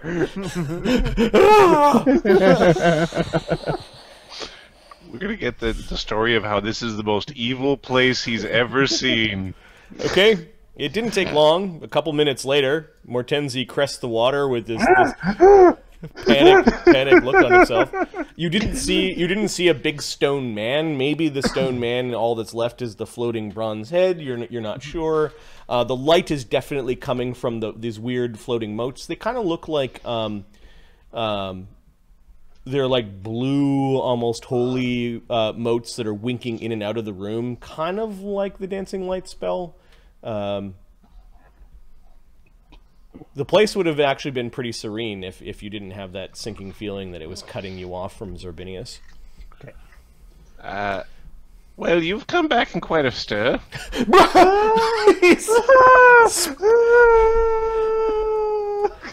Like the whole way back. What did you see? If you're yelling while swimming, you're like also choking on water. Oh, it was the most awful place over there. We mustn't go back. We mustn't go back. Ugg's three arms hands reassuringly are pulling you out of the water, and he puts you upright in front of Arlen. He's like shaking. He's like, oh. What's the problem? Describe what you saw. I swam to the other side. And what did you see? It's all right. Uncle Arlen's here to listen. There's a temple to a foul god or something, or a demon or devil there. And it's producing light? Yes. What's causing the... a terrible light that burns. It burns. It burns so I was like, badly. ooh. Look at me. I was It's like, got a ooh. tan. Oh. Fascinating. This is a terrible, terrible sun-faced demon. Right, when are we leaving? Oh no, we mustn't go back. He'll be fine. He'll be fine. No, it will cut you off from your god. Huh. Depends. Knowledge, religion, and or spellcraft. Let's go to the light. What- You describe anything else. Things that can cut you off from your god. Knowledge, engineering, light. The light comes from motes of light, not like kind of like your spell, but evil. Evil. What for the camera. what indicates that it's evil to you? It burns. Probably that it didn't feel good. It burns. Does not feel good, and it cut me off from Zorbinius. Right, it's a good thing. Let's go. Well, shouldn't we protect ourselves against the evil light? Yes, the evil light. There are creatures that pretend to be light and try to electrocute you. We've already encountered an electrocuting fish.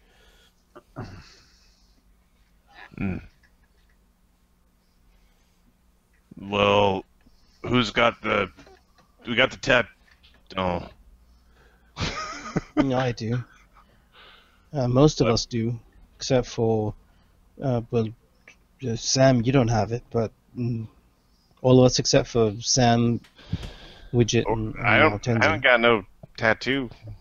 Yeah, it would be Edward, Barack, and Ugg myself. What tattoo? They all have this weird bluish tattoo, or a lot of them have a bluish tattoo that they're talking about now. Hmm. My skin is as pure as it was when I was born. That was like last week. I'm not intimidated by this. Who? Let me know when you're ready to go, if you are willing. This is why we came down here. How far is the tunnel? Oh, it's only about a minute. It's not far. A minute. Yes, a minute. You'll Ooh. be fine. Who can't hold their breath while swimming for a minute? Right. Ugg, I mean, you'd have to be you could- weak and pathetic to not be able if to you do could that. hurry it up, I'd really appreciate it. Are you gonna make it? What happens if you run out? You start drowning. It goes like drown, quickly. unconscious, dead. Yeah, okay. like 3 rounds you've got. It's terrible. I can cast a spell on myself to make me tougher, but I've only got one. Well, why don't Might you? as well cast it there. Well, no. Let's be serious here. Why we can swim faster? You're not the one swimming. So what's your con? I'm not. You get 10. So you get 10 rounds. rounds of activity underwater, or 20 rounds of just Oh, okay, of okay. just holding your breath. Oh, Ugg right, is the one okay, that's so- propelling you, so Yeah. you should be okay. Okay. I should be fine. Although swimming out by yourself, if something bad happens, could be really interesting. I'll cast fly and just fucking zoom through that shit.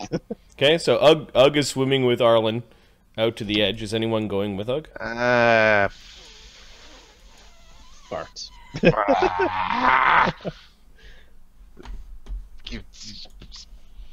Pulls his hat down. Would you? To the light, all of you, come on. Flicks out his cigarette into the water. Just think of jump in the water, jump out of the water, jump in the water. Pick up your fucking minds. He's gonna Yeah, swim out. Beric Tarn is also swimming out. He wants to see the evil thing that. He wants to confront the evil. Correct. Sam, see, it's a -4 on swim checks. Arlen looks at Barack. It cut off It cut Mortensia off from Zorbinius. That's a good thing. Sam isn't that good at swimming. Zorbinius is not real, is what Barack Tarn says. He felt something. It's probably a good thing that caused it. Barack Tarn is just nodding, like we're gonna find out. I'll make certain Edward and Mortensia are safe. Why, thank you, Samuel. Says Edward, I've never felt safer. He slips a little bit on some of the... Damn it. Hortensia's cutting off a fin from the catfish with his dagger. Sure. And then once he's got it cut off, he straps it to his back with his belt. And then he lies on the ground next to the camouflage. Mortensi is mad. It's just madcap. Okay, the group of you, I don't think, have problems navigating through DC 10 water for a minute-long swim. Nope. Okay. Problem is Sam has a +4 swim with the penalty. That's not good enough. Okay. Yeah, you guys are able to swim. You crest up into this beautiful, serene place of considerable age. There are some cracks along the wall. There are beautiful steps that lead up out of the water into sort of a flattened, carved stone ground, and then some definite stonework that rises up a few feet into a platform. There is this hanging and hovering big bronze statue of a god's face. glowing down upon you. It is casting its own light, reflected from these little motes of bluish light that seem to appear and disappear like they're coming in and out of existence. There's some old moldering pews and perhaps some holy books amongst the pews that have moldered away. That thing's garish as all hell, but it's not, like, burning. There are some broken urns and what look like perhaps offering bowls that are ahead of it. Nothing is moving? Does Arlen feel anything different here? Knowledge religion as well? Arlen, you have been in holy places before. You have entered holy ground. Barektarn also feels the same. This is a good place. Hey, Knowledge religion 9. it's all right. It's a little bright. Knowledge religion 9. Is it a greater deity? Give me a second. Oh, you're lucky. This is the greater deity of... Give me a d4. 17 from Widget when Yeah. you hear his answer. Ahmed? Yeah. You didn't roll particularly well, so you know it Yeah, is I a rolled garbage. greater deity of d4. Oh, sorry. 1. The sun. This is Palor. Dun dun dun. Ah, Halo. You don't know what this place is called, but it's some sort of underwater temple. Obviously, this is an underground temple for So- Halo. 17. It's Palor. Yeah, Palor is the neutral good god of sunlight, strength, and healing. Curious that this temple would be underground. Perhaps hidden from the Empire. More sacrilege. Sacrilege for everyone. Barektarn just sort of walks out of the area and onto the Remember, ground. hold on, Barakton. Remember, there's a golem here, and it makes us slow. We'll have to stay close together. He stops and he hunkers down a little bit. Widget will We'll have swim to out of the pond. Yep. Cast a detect magic. Okay, there are auras here. Give me a spellcraft. Aura. I'm moving us out. I believe it's pronounced Palor. Arlen will do the same. He'll start detecting magic. 12. Oh, now it's my turn to roll shit. Okay. There is a moderate aura that is like pea soup in front of you, and it's kind of blocking your view of magic, and you didn't expect it to be this strong. Oh, somebody's been playing with the spells.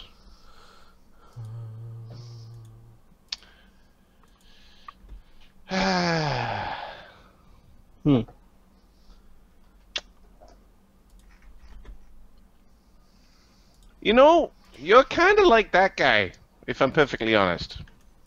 I mean, if you're looking for a less draconic kind of thing, that'd be a guy. Halo. Sure, but does he Well, exist here? Well, what are you looking at? What do you think you're looking at? Oh, I've seen my god. Okay, so there's the aura of the moderate magic, and it seems to be emanating kind of like when you detect magic, like a giant sunburst that is moving around with lashes of light straight from the hovering bronze disc. The disc must weigh a couple thousand pounds, if not more.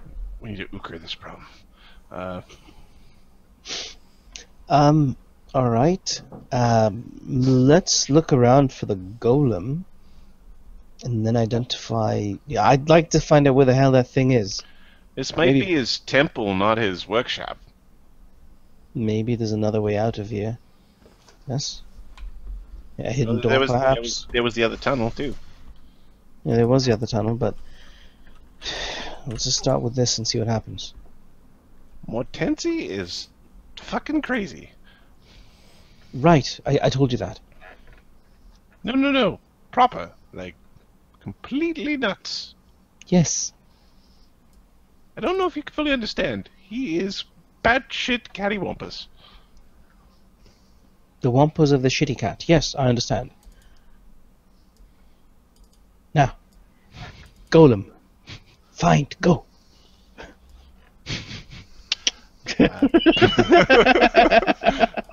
No. Is this disc thing animate? It's floating.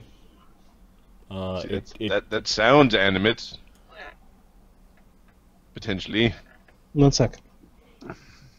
Greetings. Okay, there is no response. Harlan casts Dancing Lights again, and moves it up towards it. Okay, some of Arlen's draconic lights are moving up towards the floating disc. You watch, he's more upset about a false god of light than anything else. You shall burn her. Oh shit! Are you trying to challenge him for dominance? I ain't that attached to the dragon. Worst priest ever. What you got, guy? I'm just a bard who's pretending to be a priest. Okay, nothing happens to your dancing lights as you have them softly moving around the floating disc of Palor. Okay. May we approach? There was no response. That might be the golem over there, and it could respond once we go to a certain point. I'm not sure. I don't know if it will enter the water, and if it does, how fast it would move, what it can do, so we should be careful. Knowledge Arcane? Is that a golem type? Yeah, give me. So you're having a look, and you're. Is that a It is I in. It thought is a in golem a. had a body. It's in a brightly lit room. It hasn't shown any signs of animating, although it is hovering, almost perfectly. Like it doesn't look like it's moving at all. 25? If it is a golem, it is dormant, and a golem that like a type that you've never heard of before. The thing is, it's brass, right? Or bronze? It looks like it's made out of brass. Aren't we looking for a stone one? And that's a big brass head. I mean, it could be a golem, but I don't think it's a golem. Maybe it's a golem. What do I know? I went into a puddle, and then now I came up a pool. There was a giant fish that shocked things, and now there's a big floaty burny head. A Palor. How you doing? Shall we move forward slowly? Yeah, Beriktarn wanders up to the idol, and nods to it. Yeah, Arlen respects another god of light. What's up? We're just gonna walk out of whatever this emanation is. Yeah, you kind of feel a little bit of like the warmth of the light leave you when you leave the edge of it. Is there any? Oh, excuse me, liberty. Are there any other like spells that are active in the other corners of the room? Yeah. So give me a perception check as you're looking around for things. You're basically now searching the piles of the broken pews and some piled old moldering books. 14. All right. So while you're searching this side of the cavern, you don't find anything. What are Ugg and Arlen and Beriktarn doing? Ugg's actually unstrapping you. Just throw me in there. No, and he sits you down on like the ledge. He then tries to get water out of his ear. Does he use a little hand? Yeah, little hands.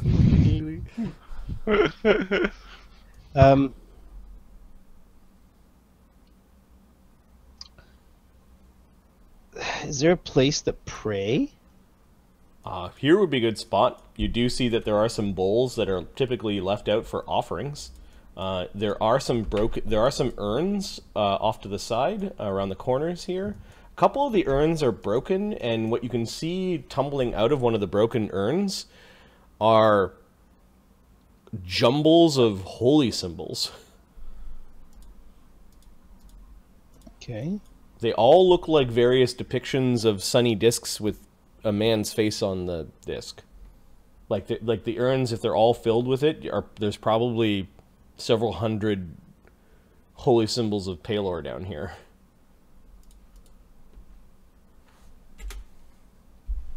Who brought these here? It wouldn't have been the believers. Would this be a place to contain? You are not seeing any runes that suggest it's containing Palor. You are in holy ground of Palor. Maybe your first idea, gnome. Widget says Barak. Maybe this temple was crafted down here after the Imperium came. That was my idea. Just to hide. Nope. It's a very gnomish thing to learn how to hide things. Hidden little sacrilegious temple. It seems nice. Bit awkward to get to, says Ugg. Near impossible. Question is, why would was the Count a follower of Palor? I don't know. It seems to be too convenient to think that this is not why we're here. Well, Arlen's gonna move forward. Okay. Crawl forward. Yeah, you crawl forward. You're now within... If you could stand, you could reach up and touch the disc. And for some reason, my pointer is not releasing. Your wang is stuck, sir. Yeah, it is stuck. Arlen, is there anything to like pull himself up on or anything, or push himself up on? Yeah, Ugg can stand you up. No, not on the knobs. That hurts. He's just holding you up underneath your armpits. He will touch the disc. Okay, you touched the hovering holy disc, and for a brief moment, like, you pulled your hand back as you heard the muttering of hundreds of prayers to Palor. You caught a flash that this idol was in this grand temple by the sea with lots of air and sunlight and white stone, and at the center of some big temple.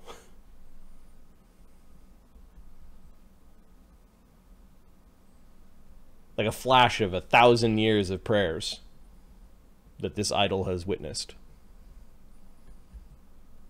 You also get this weird sensation because you've turned your back on a goodly god before. How do you feel about that right now? Because Freya was also a neutral good god, so the blessings of a neutral good deity is something that Arlen is familiar with. Oh, snap, son. Oh, I remember that. I remember being too charisma lower and feeling that. Everyone's like, well, I was actually neutral. Yeah, okay, I was But not your neutral god good. was. Yeah. No, wait, I was neutral good. Uh-huh. Yeah, I was like, yeah, I remember this. Okay. There's no, like, regret or... Yeah, a little bit. It's like, but this god's gonna have more impact trying to defeat the Imperium in this world, so we do what we must. Facing reality. Okay. This one is hiding underground. The other one may be hiding in the lake, but I know where to get him. This is a phone call. Okay, I'll look around. What's behind the disc? Is there any writing? Note? There is a slight bit of writing on the disc itself. Okay. Now, do I have linguistics? I have linguistics. What languages do you... How many languages do you speak? Elven, Stygian, Imperial, Common, Draconic. I don't think any of that is useful here. Elven, Stygian, Imperial, Draconic. Okay, give me a linguistics check to identify what the language is.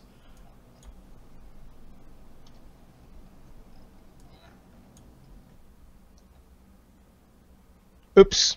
166. You spontaneously learn the language. 18. Impressive. Each of the prongs on the disc has a name on it. Sorry, repeat that. Each what? Each of the prongs on the disc has a name written on it. And the names are written in Celestial. Anybody here speak Celestial? Let me. I recognize a couple of. Does read magic? I recognize a couple of characters as Celestial, so this is probably what. I do not speak the holy language of angels, says Bergtarn.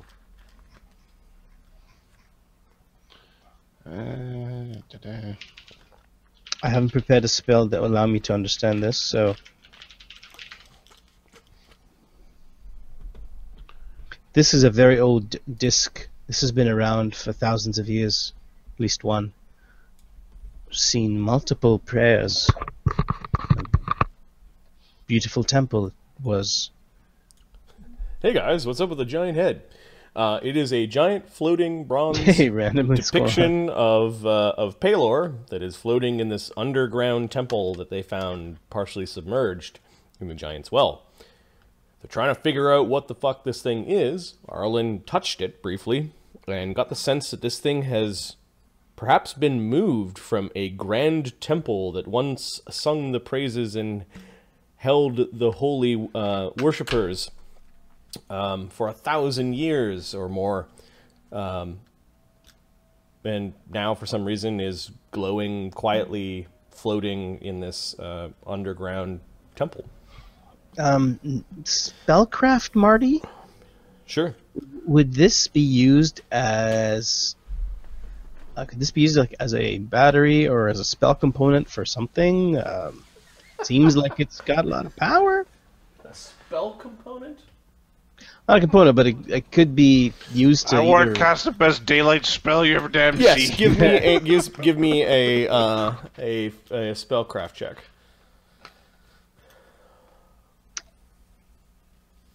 The fuck? 28. This thing is currently the focus of a halo spell. Or a hollow spell, sorry. This is holy ground.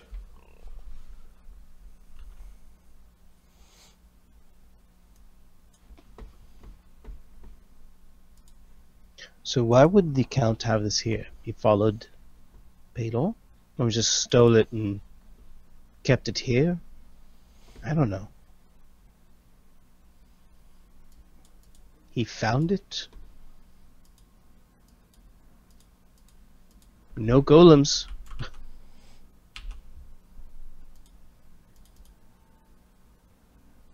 Ain't nothing but a pile of rubble over here. Over the other side. Alright, Arlen. Quick, Arlen, summon Lemmy the Betrayer. I wonder if there's a theme here. Ugg puts you down again, and he goes over and... What are these things? Holy symbols? Is this treasure? These are holy symbols of Pelor.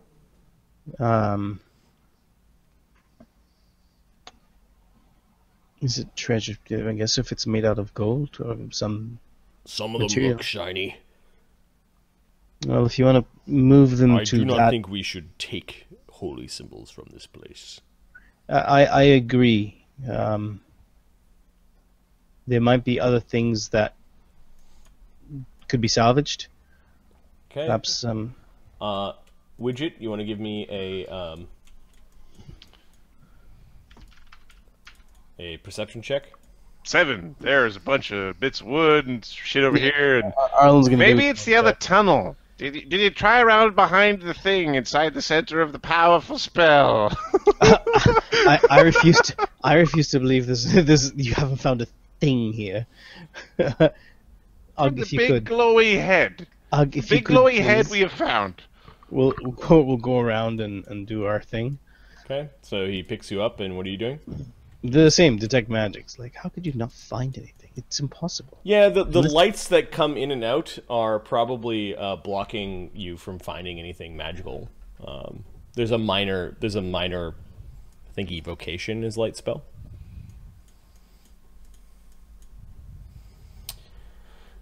Okay, give me your spellcraft check.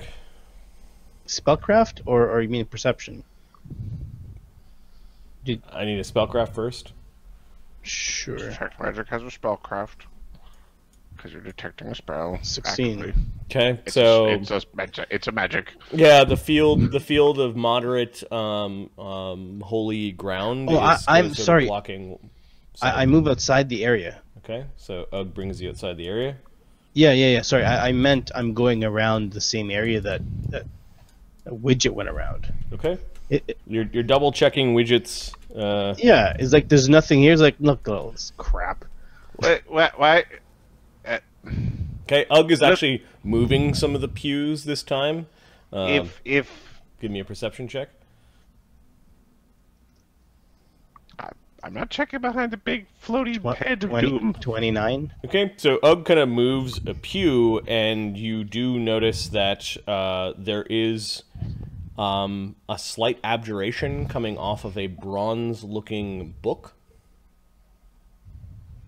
The case of the book is bronze, and it's got Pelor's symbol in it, the exact same head that's floating over there. You kind of he moves some of the old moldering books away, and they kind of crumble underneath it, and he picks out this book. The book has a latch on it. Good find. Like a lock or just a latch? It looks like there's some elaborate key, and there's some abjuration coming off of the book itself. Try out our new tools. Chink! Bang! Bang! Bang! I believe a sickle is the right tool for this. Do we have a bag of holding Does with that us? look like a book that you... He actually is tapping the pages of the book. The book only has maybe a dozen pages in it, because all the pages are like beaten copper. It's like kind of like a metal book that opens with really thick pages. Oh, are the pages what are they? Like copper or bronze themselves. Right, so this can't get wet, is what we're saying. Well, if it's copper or bronze, sure, just okay. It'll tarnish. Oh no. Yeah, it looks exactly like that face. All right. Is it locked? It looks like some sort of thing that, like a starburst, fits into the locking mechanism. The key will likely be somewhere over there. Let's continue our search around. We might find it here. If not, we'll have to go up near the face. Okay. We'll continue the search around. Yeah, you continue to search around. He moves pews. You don't find anything. Yeah, even with Widget helping. Okay, then let's go by the face then. Okay. Is Widget going into the aura or staying out? No, fuck that. And is it going to be a search? Let me count the ways we can fuck that. Okay, so there are some open basins where you put offerings. You can see like an old sprig of grapes that is all dried out and kind of molded it away.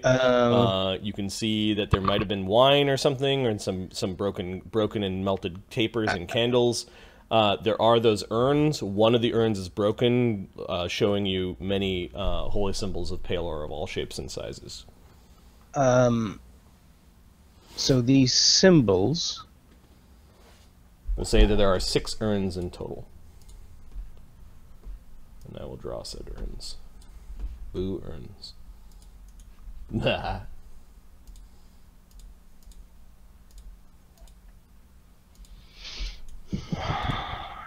Well, there's an interesting way of doing this.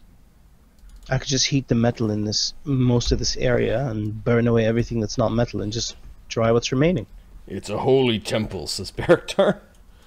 It's a holy temple. It's not the brightest idea. If you plan on burning down by the giant, powerful thingy, I will go and join the others while we prepare to go down the other tunnel. Well, here's the thing: the key to open this book, which looks quite important, is is, I think, one of these symbols. It's probably the same metal. What? Are you serious? Quite serious. I'm fairly certain that we can open the book.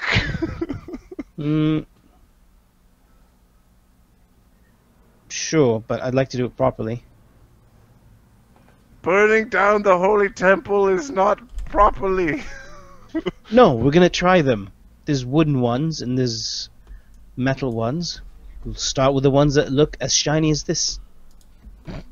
Okay, so what are you doing? I'm gonna actually sit on the outside. I saw this in the sit- last crusade. I don't like the way you're going. I sit on the same area we found them. Other side of the pool. He wants the pool between him and his face. I'm gonna sit they've over been here. gone for probably 10 minutes now. Samuel, Edward, Mortenzi. So, They've been eaten by the sun. There is no doubt. He drops the flipper down. he's hiding from the sun. Now I know why he's got camouflage going on.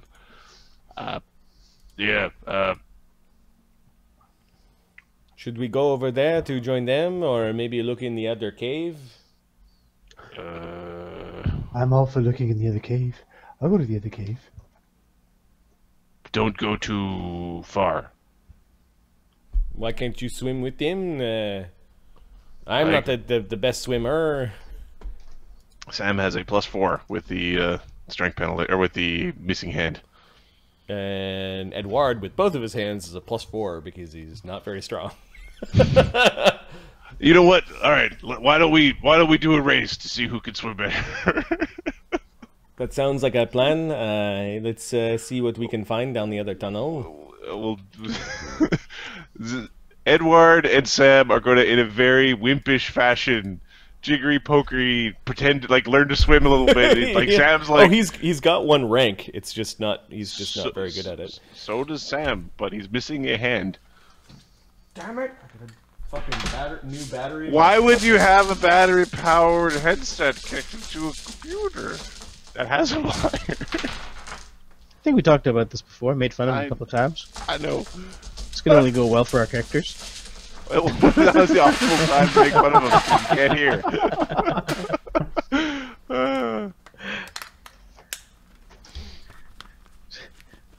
So that son of a bitch. Oh hey.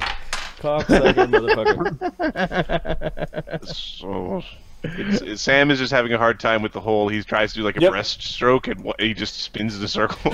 You're gonna have to doggy He kind paddle. of stabs through the water with his stump. You're gonna have to doggy paddle or what's it called? Mortenzi, are you going with him? Yeah. You're Like a clearly dolphin. you're clearly the best. You're clearly the best swimmer out of the group of them. He's not that good when he's not raging. Okay. So you guys are now treading water above the dark cave,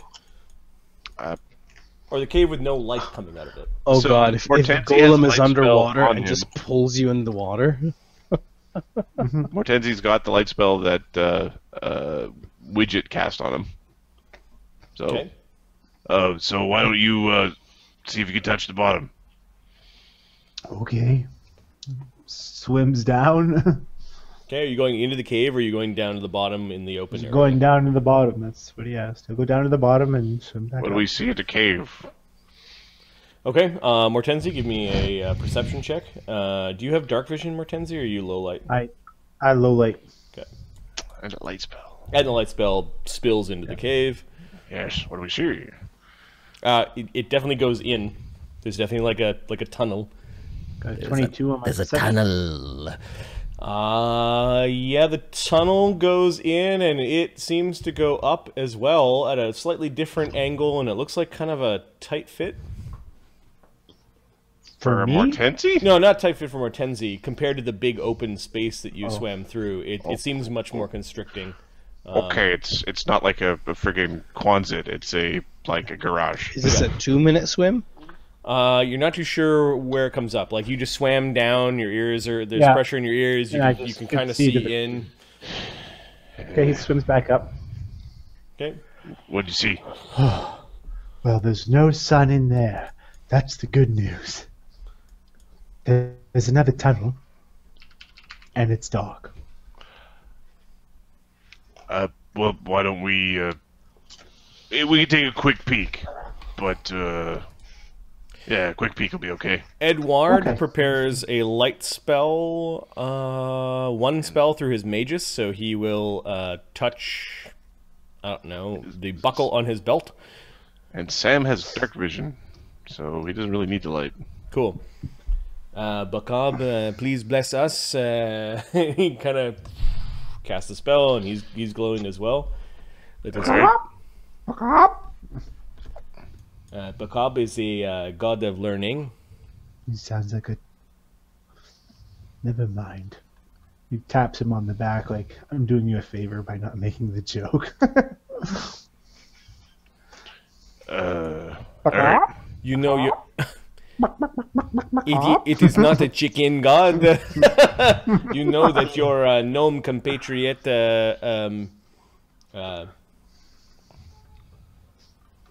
Widget worships Bakab.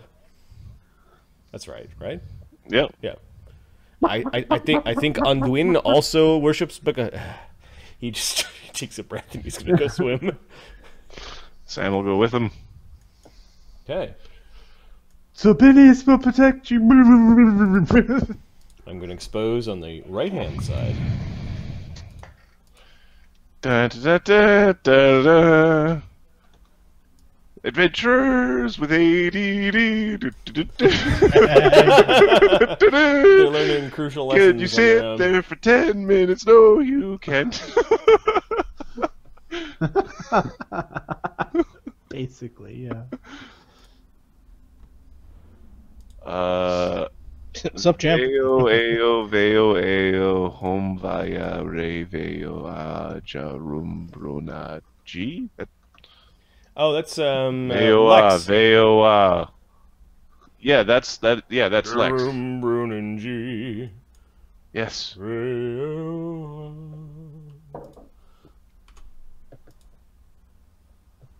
Okay. The tunnel does go up at a certain point after about a minute of swimming. It does angle up suspiciously in that instead of a rough roof and walls and ground, it's almost like a smooth tunnel. You get the sense that it's like concrete. Okay. Maybe we should have told them where we were going. Yeah, maybe. The three of you crest up, and you're in a small, unlit room. Well, lit now because of your light spells. And it is about 15 feet tall to the ceiling.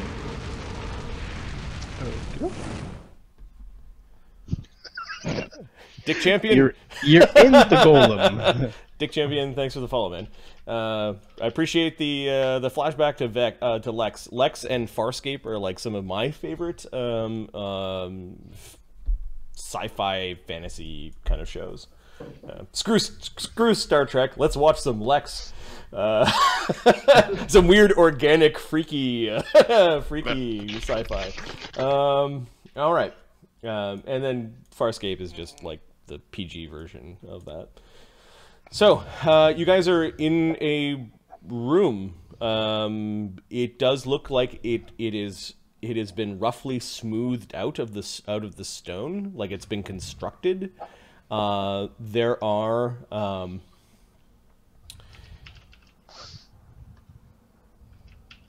there is a almost door-like alcove that your light spell has revealed. Like an archway, but it doesn't seem... There's an archway, it doesn't seem to, like, have a door handle. It's like the wall just continued, but there's an impression several inches in. And you guys are treading water in this place. Sam will pull himself Step out. out. Yeah. Yep. There are no steps, like this wasn't done in an elaborate, sort of loving way. You pull yourself out of the rough steps. Mortenzi, He's gonna look for traps okay. because that's a thing he can do. I can also roll a 2. which is, for some reason, I feel very likely.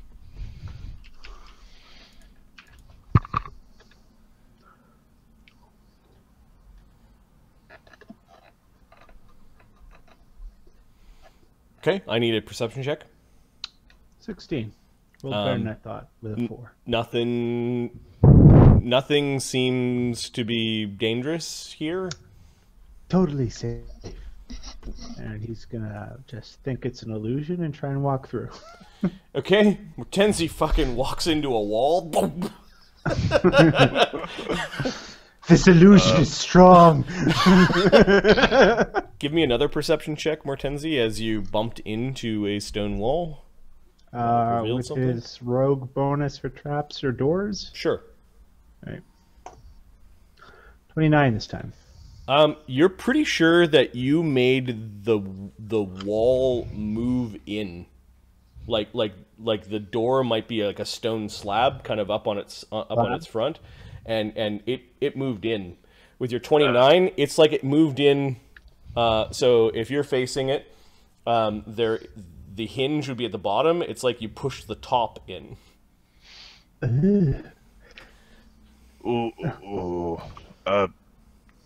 Do we... Wait a second, I'm going to check Sam's wisdom. Sam should have decent. No, wait, he's not a monk. He's not a monk. It's not terrible. It's 13. Edward is now pulling himself out of the water. This stonework looks constructed. Yeah. It's strange. It does not have like stones. It looks smooth. Yeah, no, this is not really... This is like magic stone. Lift me up. Lift me up. So Lift me up. Go and hook him under the armpits and lift him up. Okay, so you're underneath him. Let me on your shoulder. Just let me. The stone doorway is quite large. Like it's 8 feet wide, 8 feet tall, kind of thing. Slightly rounded at the top. It's a large creature-sized door. I wonder what's in this monster closet. Mortenzi starts pushing at the top of the door. Okay. Give me a strength check as you're pushing the door in. It seems to be grinding and like opening. There is a... You want to give me a strength check? Sam could be aiding because you're providing leverage, I guess. And he starts falling off Sam. Sam aids. Yeah, so with the eight, it budged, but it didn't quite move enough. It's like maybe there's a latch or something that you really need to push through. All right, so Sam 5 footsteps back from the thing that he's pushing on. Maybe we should get the others, because You do that. I'll start working on the door. And he pulls out his hammer. well, we'll get a little bit further back as we're... Okay, stone has a hardness of 8, and you're gonna start mining. Crap! He can break through. He can mine through the door without raging. All right, so you start slamming. Are you trying to get through the door just in one swing, or are you trying no, to? He'll just break it down slowly. Okay. All right. This is... Hey, Mortenzi, stop that. I'm making a door in the door. Stop that. I do not think that is wise, says Edward. Stop that. But whatever is behind here must get through the big door, where I will get through the small door. I will be able to go in and out while it is trapped. Except for mice. Mice can get in and out. All right, Sam looks at Edward. He's got this expression of like, oh no, that kind of made sense. Is this a problem because he made sense? Does this mean I've gone mad? I still think that I like Nobody is with you. I still think I like the idea of getting everyone else. Swing. They have been eaten by the sun. Swings. Could you? How about this? You. First, you should give Zolbinius. Yeah, Zolbinius. Okay, you're clearly taking too long to explain as he suddenly just twists up onto his hands and starts standing upside down. He's still listening, but he's standing upside down while listening to you. You should Make a sanity check. you should pray to Zobinius and tell him the story of the cave so that he knows before you make your door. You should probably do it like 3 or 4 times. Because 4 is a lucky number for Zobinius, because there are 4 vowels in Zobinius. This conversation is making my head hurt, says Edward. So is being upside down making my head hurt. But it puts my blood in my head, and Zobinius is in my blood, so Zobinius is in my head. Do you hear me, Zobinius? Ah, ah, ah, ah. Okay, we need to hurry. I was like, I smell the stupid. Stratton is going to go try to get others. And he's kind of going to be like, if things go wrong, get the fuck in the water and swim away. Okay, so Sam's going into the water and swimming back. Yep. Just sit tight there, Mortenzi. Wait until others come. What is Mortenzi doing? I will pray to your God because you will need help because Zobinius is stronger than yours. It is not necessary. I don't think Bokab is very... I will pray for you.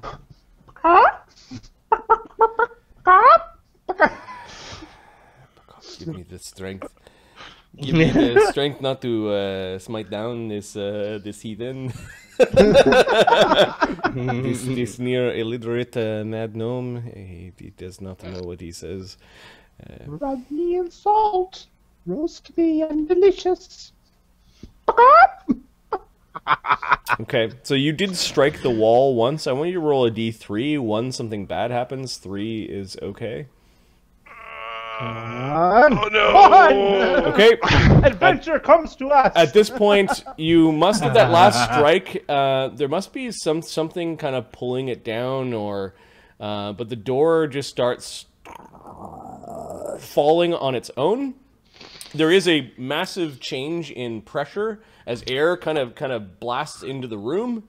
The door does open, revealing a hallway that is slightly slanted upwards, but at the same time, the slamming of the stone door causes a big stone brick, more like a block from the ceiling, to fall onto Mortenzi's squares.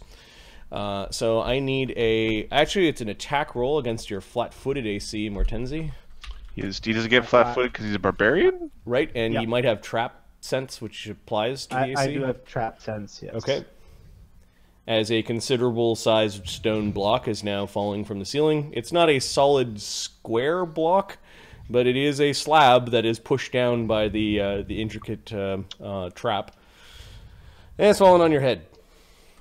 No. AC 29. That'll do it. Okay, so the stone slab falls down and does 22 points of damage to Mortenzi as it breaks apart over his head and his shoulder. Bokab is bitter and angry. 22? Ouch. Yep. I'm just going to put down the stone block. The stone block basically fell here and broke apart. Mortenzi's knocked down to the ground underneath pieces of it, and it does reveal that there is a tunnel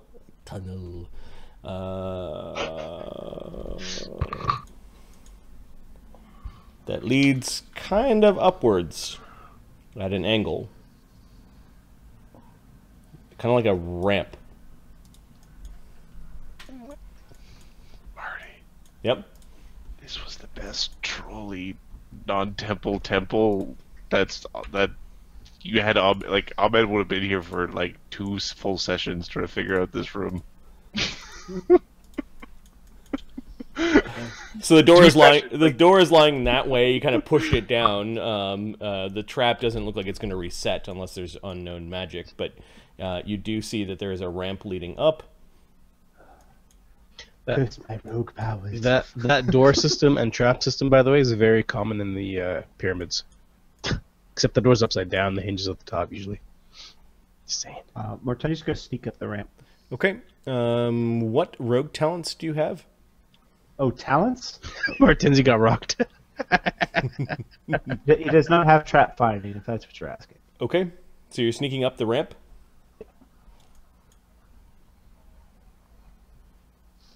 Still more stone structure. The ramp is not exactly like the same grade. It seems to accelerate at the end. Okay.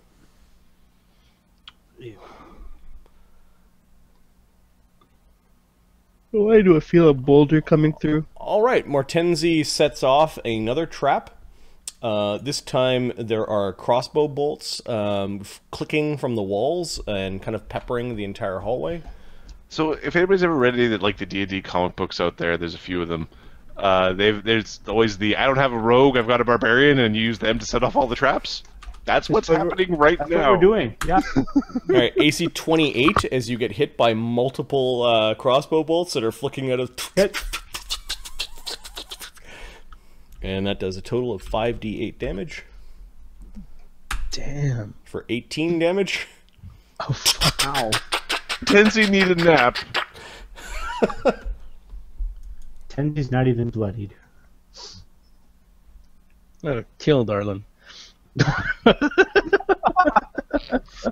Okay, and at about here, Martenzi, you also see up into the room, and you can see glowering down at you Flowering's not good. is a big stone face attached to a stone body. Uh-oh. It is roughly feminine looking. Give me a second. Where did I put this? You're going to spend thousands and thousands and thousands of gold pieces making a big animated statue. It's in the 50,000s. Might as well make it nice to look at.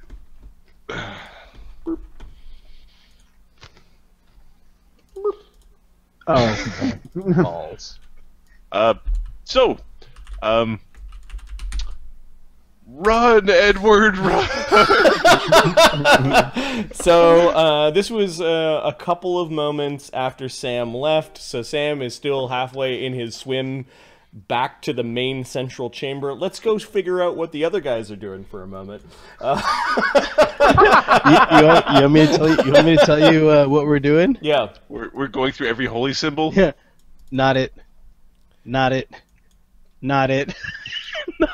Actually, an easier way. The reason Arlen went to that side of the room, he instructs Ugg to grab a pew and use it like a broom and push all the symbols to the wall.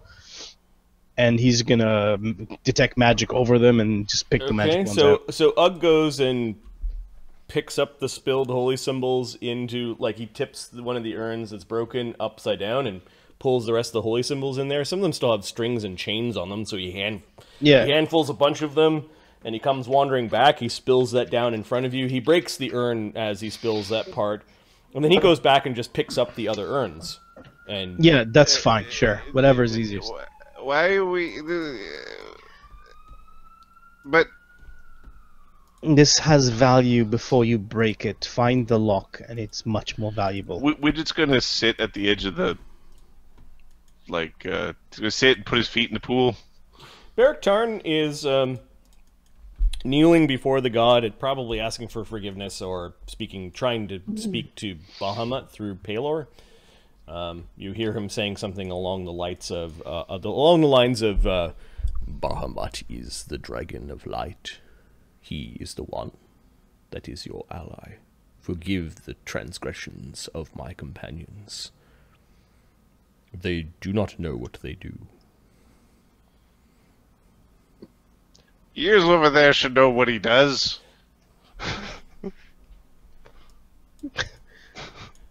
God, Basically I don't worships like- the same damn thing, but he will just run around. Okay,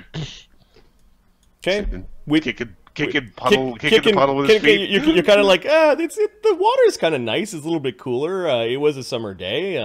You've been swimming in it, so you might be a little bit cold. You see a couple of minnows swimming around. I keep an eye out for a big, giant, shocky, friggin' catfish thing to come up and nibble my feet, but... Okay, you do see this this multicolored carp that comes up to the comes up to the top and is feeding a little bit before going back down. Gonna acid arrow it.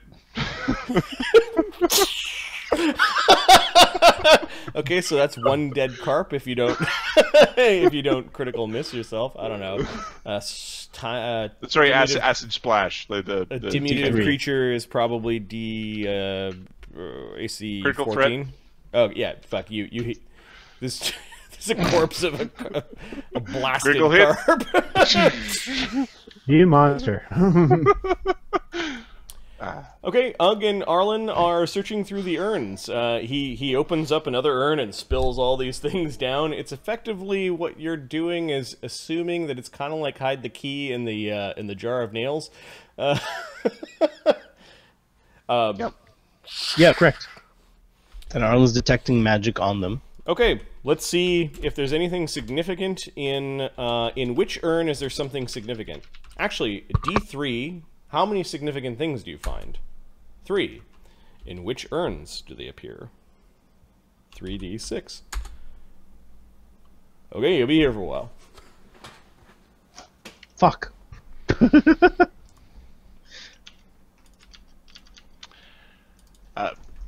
I'll scoop out my fish and see if it's edible.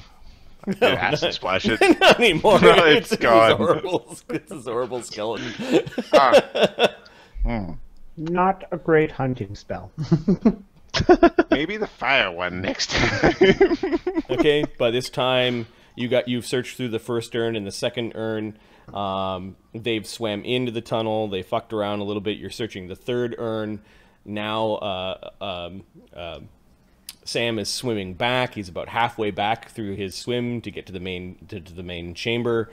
I think we've got an initiative now between Mortenzi, the Stone Golem, and Edward. Okay. Ahmed, do you want to play Edward? Yeah, sure. Okay, the Golem goes at 1. Fucking lucky. It's gonna smash you. Edward's at 16. Surrender. Okay, Edward doesn't quite know. Like, he's like, "Are you okay there, Mortenzi?" He heard the trap going off with all the clicking of crossbow bolts. We'll say he wandered over to have a look. Mortenzi is absolutely quiet. Impulsive squats down. Hey, pulls the flipper Mortenzi! over his head and tries to hide. You're flipping what over your head? The flipper. Oh, the The piece, fin. the piece of the fish. Yeah. Yes. It's dark. I might as well. You got nothing else to lose, buddy. Okay. The Golem is now. Give me your stealth check. Right. Sugar. Is his flipper big enough to give himself cover or concealment? He's bending down. There was a ramp. He's trying to squeeze Hide. out of the way. Yep. Yeah. Yep. All Edward sees is Mortenzi running by and diving into the pool. I see. 22. That's not a very good roll. Okay. Have you looked at my rolls all night? I think I'm at 1 over 10. The Golem is kind of cracking off of its a standing spot, like it hasn't moved in a very long time. The stone cracks and creaks, but it is now moving forward. And wanders 20 feet as its first move. Oh, fuck. It doesn't stop to consider Mortenzi, it just starts moving down the ramp, like it stepped down off of that ledge last step, and is now moving down the ramp. It's almost like the top of the hallway is carved with a slight bubble, like this thing was perfectly made for this hallway. Okay. And it continues to move. Now, it doesn't see you, but there's a 50-50 chance that it bumps into your square.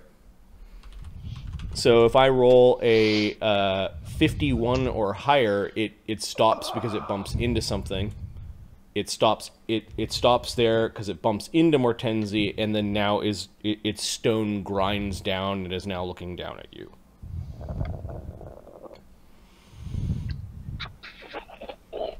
He made me do it. He points back at Edward. Okay, now it's Edward's turn. Mortenzi, run! Get out of there! Yeah, let's see what more Edward can do for him.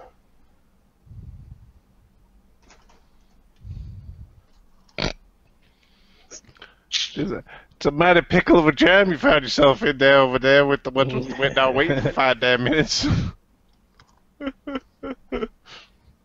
What's tactical action? You were supposed to tell the story of how you got here 4 times to please Zolbinius. One for each vowel in Zolbinius. But then the door fell open because Bacall pecked it open for him. Grease! Oh, did he prepare grease? Grease is a good one. Grease. Let's see. Yes, Well, he was he has fighting the sorcerer. golem. Yes, he does. He has 1 grease spell with his magus. Let's just check to see if Grease has a SR. No, it does not. Does Probably not. not, It's just 'cause it's probably conjuration. Eat Yeah. grease. It's actual grease on Get the out of floor. there, Mortenzi! Get out! Oil slick. Yep, there is now an oil slick around the golem. It is 25 feet plus 5 feet every 2 levels. He's 6th level magus, so 15 40? needs to be 40 feet away for this to happen. So he has to move to like here. This is all this is all difficult terrain because of the rubble. Oh. Get out of there, Mortenzi! He greases. Now the creature needs to make a reflex save with its mighty +3. That's what we get for being a rock. 5. Eat the poop, rock. Okay, the stone golem chips down and falls down in front of you. Mortenzi, run! Your turn, Mortenzi.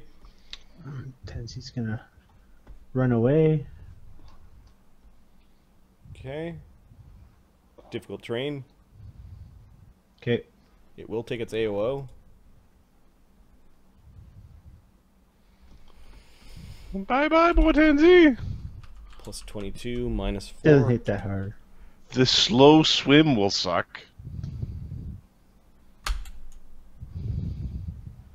It's pretty hard. Does it? What's its crit range? What is that? What is that face? What does he have? Improved crit? No, it doesn't.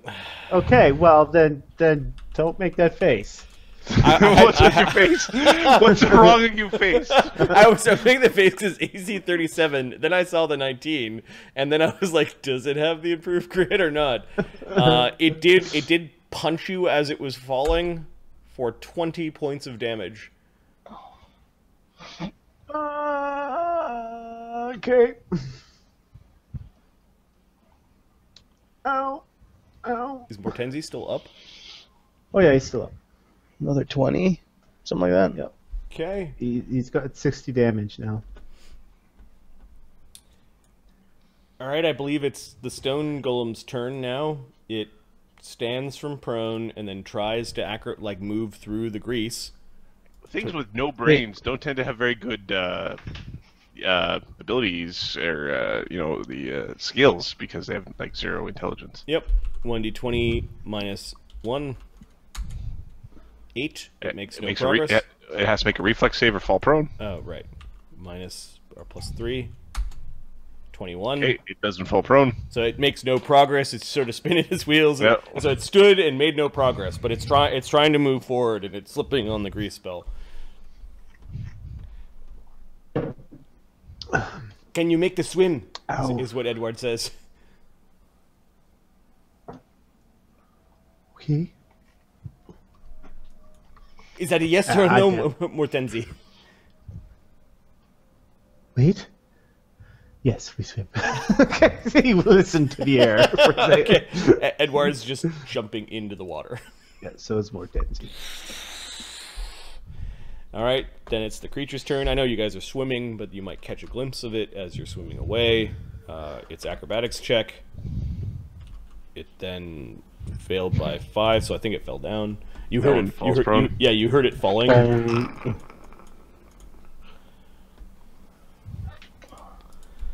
wonder how good its programming is. Okay, the two of you are now swimming 3 minutes, or a couple of minutes behind Samuel. Samuel, you bust out of the... this is before... Give me a perception check. You may have heard like something heavy falling several times. Sorry, that's it's more than a +5. Sam's perception is plus...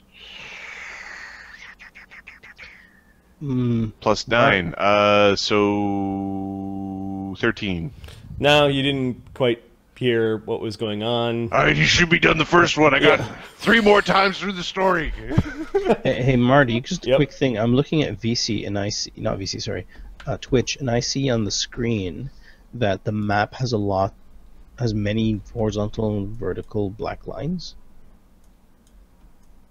Am I the only one who sees like it looks? No, he's got grid view on, I think. There we go. No grid view. It's nice now. It's nice. All right. Very nice. So Sam is going to swim over to the other area. Yep. And then start swimming.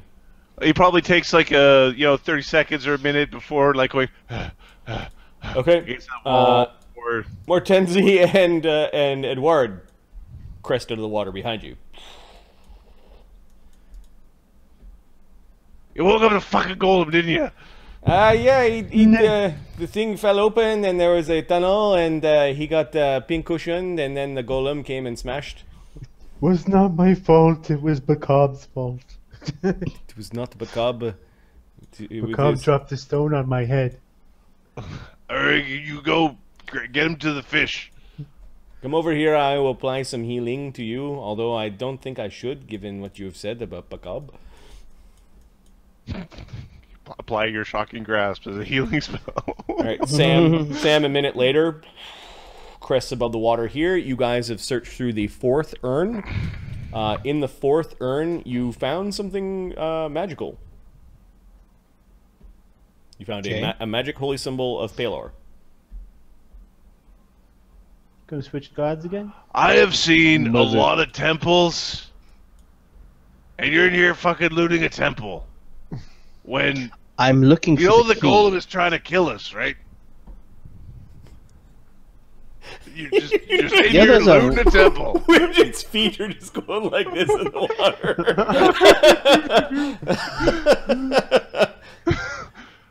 Huh. Sorry, that's Sam, sorry? Yeah, that's Sam. This is Sam. Oh, hey, Sam. He loots golem? Yeah, it's over in the other tunnel. Why aren't you by the fish? The golem attacked us. The golem swam up to you and attacked you? Yeah, but now it's in the other tunnel. Bear Tarn is diving back into the water. And not believing you. Is everyone alright, is what Bear Tarn says. Mortenzi got smashed and stabbed and punched. Sounds about right.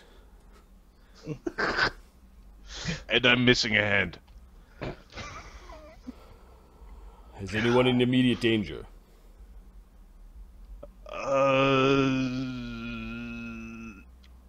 Are you all safe? I don't know. I came to get help, and you're in here busy looting a temple. We're trying to find a key, is what Doug says. We're not bandits, you know. We're putting all of these back. You notice that he is scooping holy symbols back into urns, and he's... I'm looking for a key. Well, what does this magic one do, actually? Just out of curiosity. You're not sure yet. You may want to mark down you found a magic holy symbol of Palor. Besides, hey, I'm helping him by taking the holy symbols out and giving them to people. The first magic one has a topaz in it. That will help me figure out what it is, or remember what it is. And then you find in the 5th jar a jade and gold holy symbol of Palor that has some magic on it. Okay. And There's then, two of them, jade and gold? No, it's made of both jade and gold. Okay. And then finally you find a bronze one that looks like a holy symbol, but it clicks into the book. Like it actually fits right into the book. There we are. Found it! The little hinge on it kind of like loops up in a way that provides enough of a handle that you could actually turn the book. Although you don't know which way to... Or turn the key, you don't know which way it turns. Not gonna check now. Okay. Not gonna check now. I have the key and the three of them. Okay, after a few minutes, Ugg puts everything back kind of how he had it. Now that you got the loot, we better run. Arlen looks back at the statue. He does not feel like what he's done is horrible or bad. Doesn't feel bad at all. Of course not. You're neutral about everything. Worry not. I will spread the light in this land again. Widget comes from a family of paladins who guard temples and shit. And Sam just isn't a thief. That's your problem. Okay. So whichever tender or Palerite placed these things in here long ago is not here to object to you taking the book and the holy symbol. I want to figure out what these are later. And the other magic holy and the two symbols. other magic holy symbols. And the other two, Palerites. Okay. Ugg straps you in after you finish looting, and the whole group of you begins their easy for some, difficult for others, swim back down the tunnel. You can see that Edward looks really frustrated as Mortenzi keeps on making fun of Bacob, and his healing comes from Bacob. He hasn't given you any healing yet because he's just waiting. He's just sitting in the water on the other side of the big fish. I am not talking to him. I think he's Yeah, because they Bacob were, is not a waterfowl. Oh, merde. Mortenzi set off every trap in that place, and now the golem is active.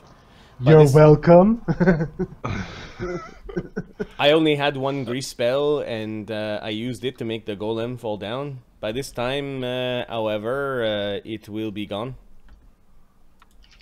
I do have a Pearl of Power, luckily. I could do it one more time. Well, I came prepared, and I could bond up another one. It seems effective. The big stone golem is kind of lumbering. How hard does it hit? I don't know, Mortenzi, which one of those many wounds do you have came from the golem? Oh, that would be the one in my ass. How much damage? Mortenzi has 60 points of damage. A big welt on his head. Has he received cushioned any along healing? one side, like he's got bits of crossbow bolts still sticking out of him, and he has this weird welt, like he is limping on his buttock. You got pretty injured, huh? Do you have any? Do you get any healing at all? No. No, he was making fun of the cleric's god of the healer. so he didn't heal him. That's a lesson, Motenzi. Don't make fun of other gods. Yeah, you wouldn't want to be sacrilegious. You make fun of Zolbinius. He hasn't healed He me. is At least. not real, says Beric Tarn. If he is not real, how could I have been cut off from him? Hey Marty, quick question: the sword of Grey Flame, the one that Arlen carries, does that constantly have a flame on, like as a swift action, or the sword of Grey Flame? Are you asking, does it cast light? Like, does it? Does it have a flame? Because Arlen has the ability to get more hit points from a healing spell if he's touching a flame. I'm wondering if it has a flame. No, it when the wielder spends a swift action to channel energy through the weapon, it ignites. So it's not Understood. It's So not not currently ignited. Okay. You mean if we light a torch, you heal better? Yes. On myself only. Well, you're not busted. Well, No. I guess you should. I don't know. This is not Arlen. I'm trying to figure out if, because otherwise I would carry a flame with me. Anyway, all right. Hold still. Putz. Ugg stands near you and sort of leans Arlen in. So, anything you can tell us about the area that you found the golem in? Yes. I mean, he attacked you here, right? It might have been down that cave. Yes. We were in a room, and there was a door, and the door was closed when I came to get you guys. Edward now rushes to the edge of the water and is now looking in, concerned that the golem came out. I do not think that it came out of that hole. Damn, Mortenzi, you had me all flustered. The thing could have been right on top of us, and we wouldn't have not have known. Oh, I would have known.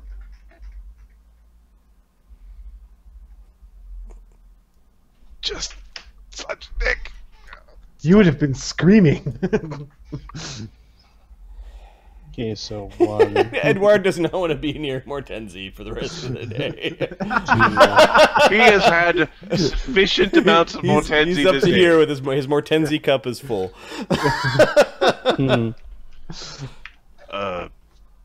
It's you today, huh? Okay.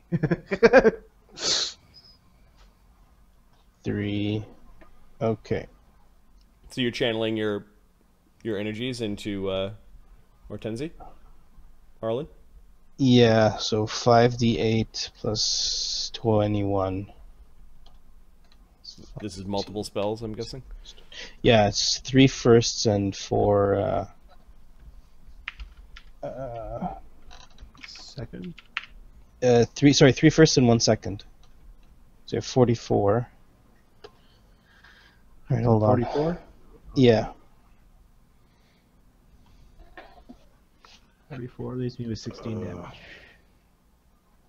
So how do we fight the it? We're going to be very, very strong. 2d8. Make it fall 2d8 down. plus 6. 17 healing. That's 100% now. Make it fall down and then like hit it lots. Is there a way to get around it without destroying it? No. Is there anything behind it? There was a room up there. Yes. We did not get a good look. All right, then how about we do this then? We know that there's a thing that lets us control it, right? No. We don't Because, know. There could be well, a thing that lets you control there it. could be Otherwise, a it's a thing. normal one, and you can just. Some people walk past it. Some people can't. Right. So, we're really stupid. Yes, Right. you are. I wanted to check the residents for their. For maybe hid something that controls the golem, but well, stupid Arlen. I suggest we do the following then: grease under it. We can. I've got a long whacking stick. Right. I don't want to destroy it. I can have long whacking arms. Ugh, can you I pin could it? whack all over the place. Wow. It was like a half-hearted swat from Mug. I've got chopper, is what he says, and he touches the pole axe that he carries on his back. Why don't we do this then? If we are able to pin it, would we be able to pin it, have a look around, and then leave it there? It's been nice knowing you, Ugg. No, we're not. It's maybe if you know. All right, so. Baraktar's now looking at you like are you gonna make a point or? Why don't we push it into the lake? Bad idea. Why is that a bad idea? How tall is the opening? The opening is big enough to push it in. I don't think something like that. No, that's not what I mean. The tunnel. How high is the tunnel? It will fall down there and clog the tunnel. Right, so we will not be able to leave, and we'd have to fight a golem underwater. How deep is it at the bottom? We do not want that golem in the pool, in the water, in the river. That's why he's asking. If it fits barely into the tunnel, then we're screwed if it gets in there. Edward's been watching like the water to make sure that the golem just didn't walk down the tunnel after you. Well, what if we just sort of... Mortenzio It walk hasn't. right up next to him and just go, oh, no, never mind. So my suggestion again is pin it. Do our search, and hopefully find the control rod. If it's not there, we'll leave the golem there, return to the home, and look for it in the home. It might be one of the things that he left his wife. Why don't we just break it? The Countess does not want it broken. She doesn't have Okay. to know. There is She doesn't a have to know it with us. whispering. Psst. Hey, fuckers. This is Roger. Howdy, Captain. I think I see some dust on the road. Let them come. Some horses or think it's- something. It's really strange. I've never seen horses move that quick. Spellcraft. Mount spell. It's a very easy. How many are there? 22. There is a spell called Phantom Steed. I'd say we're better. Are they flying through the air? They're not There are flying some through the sp- air, but oh They're fuck, hustling. fuck. There's some spells that let you do that.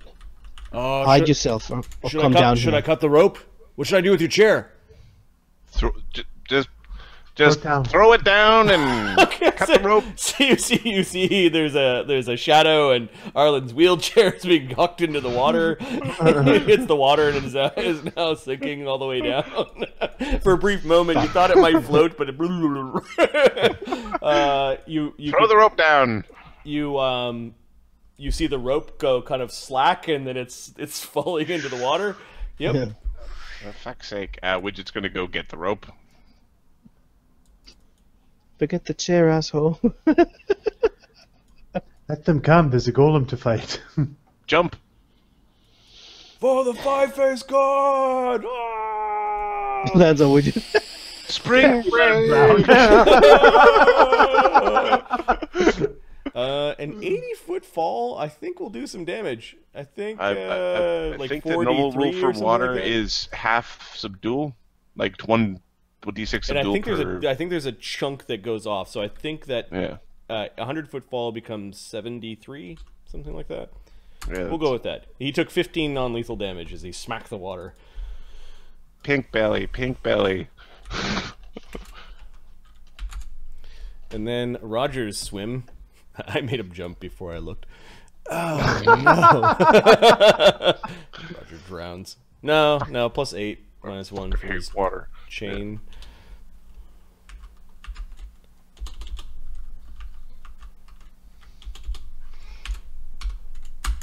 Yeah, he's no problem. Fucking hurt is what he says. He gets to the top. Come on. Yeah. So, what are you going that way? We should hide in the tunnel. He's swimming towards where everyone is. Hey, all right. Dragging the rope with you. You're Look pulling the injured. rope.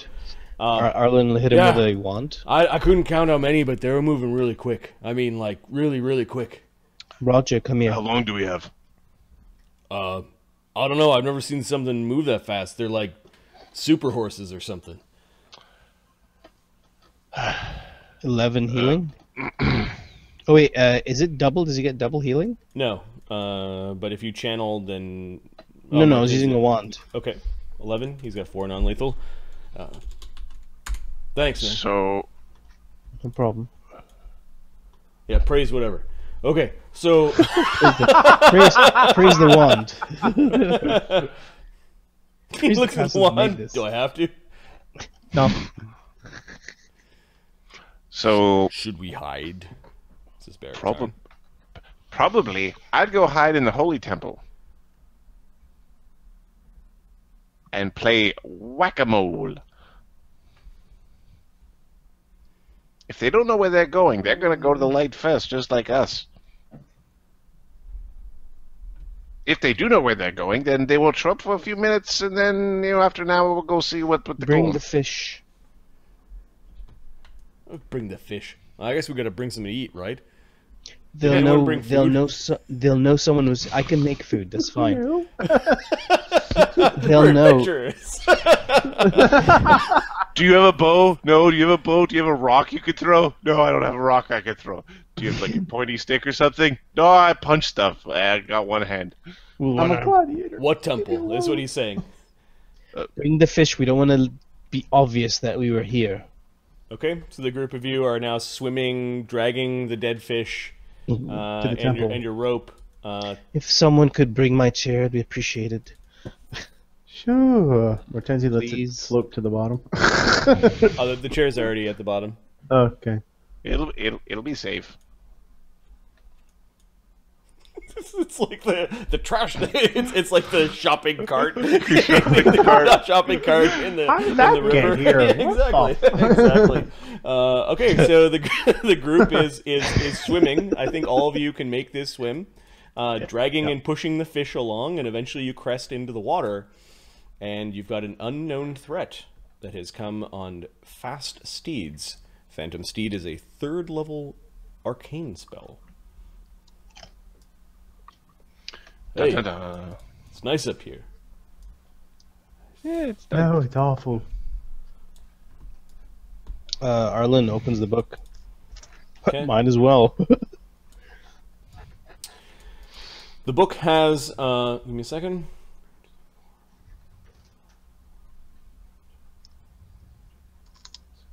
"16 pages, 16 pages. Okay. and they are written in that strange celestial tongue. Anybody here speak Celestial? Does it look like magic? It does give off magic, right? I don't know, I met a woman recently that was kind of like an angel, says Roger. Yeah. What did she speak? Murderer. She wasn't a murderer, shut up.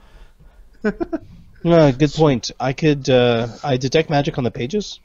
They are producing abjuration. The book, the heavy pages are protected by abjuration. Okay, then. They're like metal plaques with this weird writing Right. on it. I'm not sure. I can try tomorrow, perhaps, and see if I can read it. If it is magic, I can read it. Widget's gonna kind of behind, but kind of like over the shoulder, and like cast a read magic and just take a peek to see if that works. Okay, read magic does not make the words any more decipherable. Okay. Comprehend languages would, right? He's gonna just let Arlen think read magic will work. Okay. Yeah, Arlen said if it's magic, it might work. Mortenzi, you wandered in and your head hurt a little bit the closer you got to the symbol, and it feels better when you move away from it.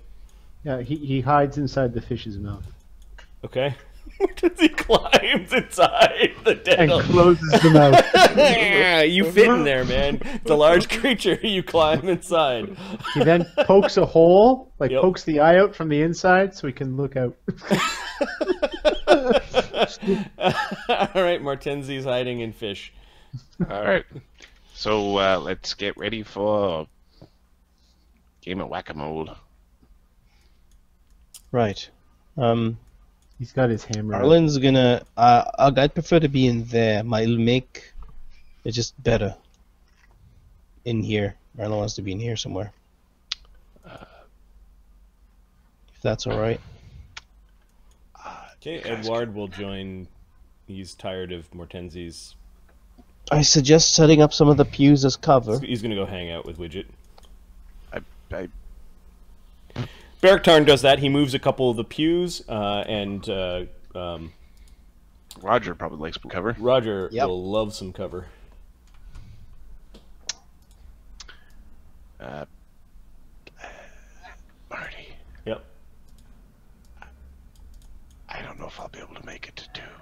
Yeah, okay. No, this is a good place to leave it. As you guys are barricading yourselves into a secret temple of Palor.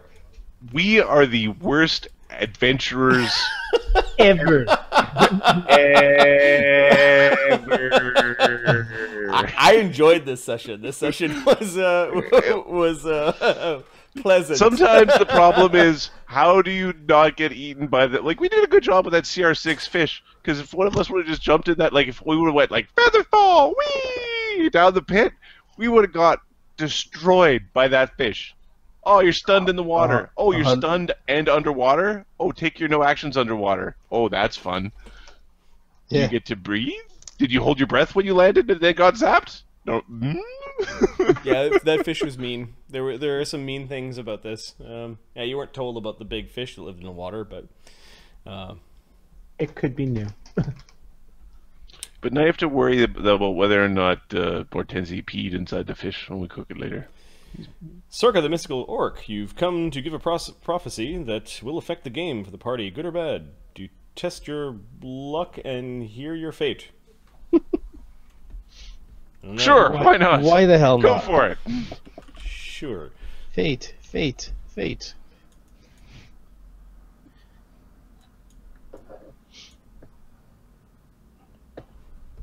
Roll d20. What? What do you want to call the session?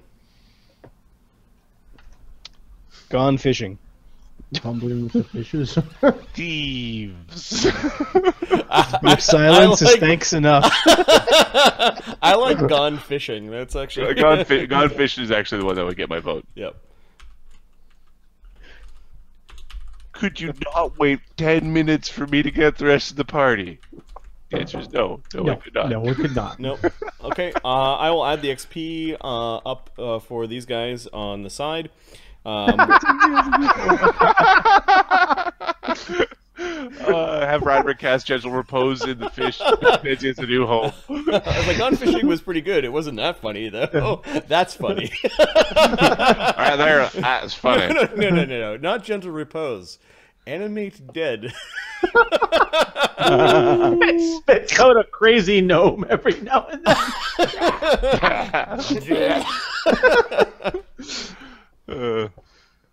Legendary God of Dragons appears. You dare try and hear your fates. Roll to see if you are worthy.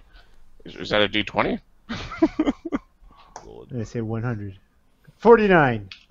I'm more worthy than you, or not. No, you're not. No, you're not. I'm more worthy. I'm the worthy one. Haha. I'm low level. I only roll a d6. 6! There's a game in the system right there. I roll a D2. I roll a D1. I always get max. God of Dragons? The light. Always a 0. Okay. So we've named the game. There were no hero points or villain points spent, so that was interesting. What's coming up next Saturday? We are playing. We're playing this campaign, so Dread and Circus. Mark's not going to be here, so do you guys want to continue with the shenaniganry of this particular? Did you hear what Ahmed said at the beginning of this? I don't think he was listening. Like, I don't think he could hear us. I may or may not be able to play. I'm traveling. I'll be in Montreal. Mm-hmm. So if we play, it'll be late. And Okay. I don't know the quality of the internet I'm going to have. So Okay. I have no idea. Then when I'm is sure our Montreal's next known game for this shitty, game? shitty internet. It'll be next week, Wednesday. Mine next week is pretty okay. The week after, I'm completely gone. I'm in Arizona. Okay. Tuesday, Wednesday. But my weekend, this weekend and next weekend, actually,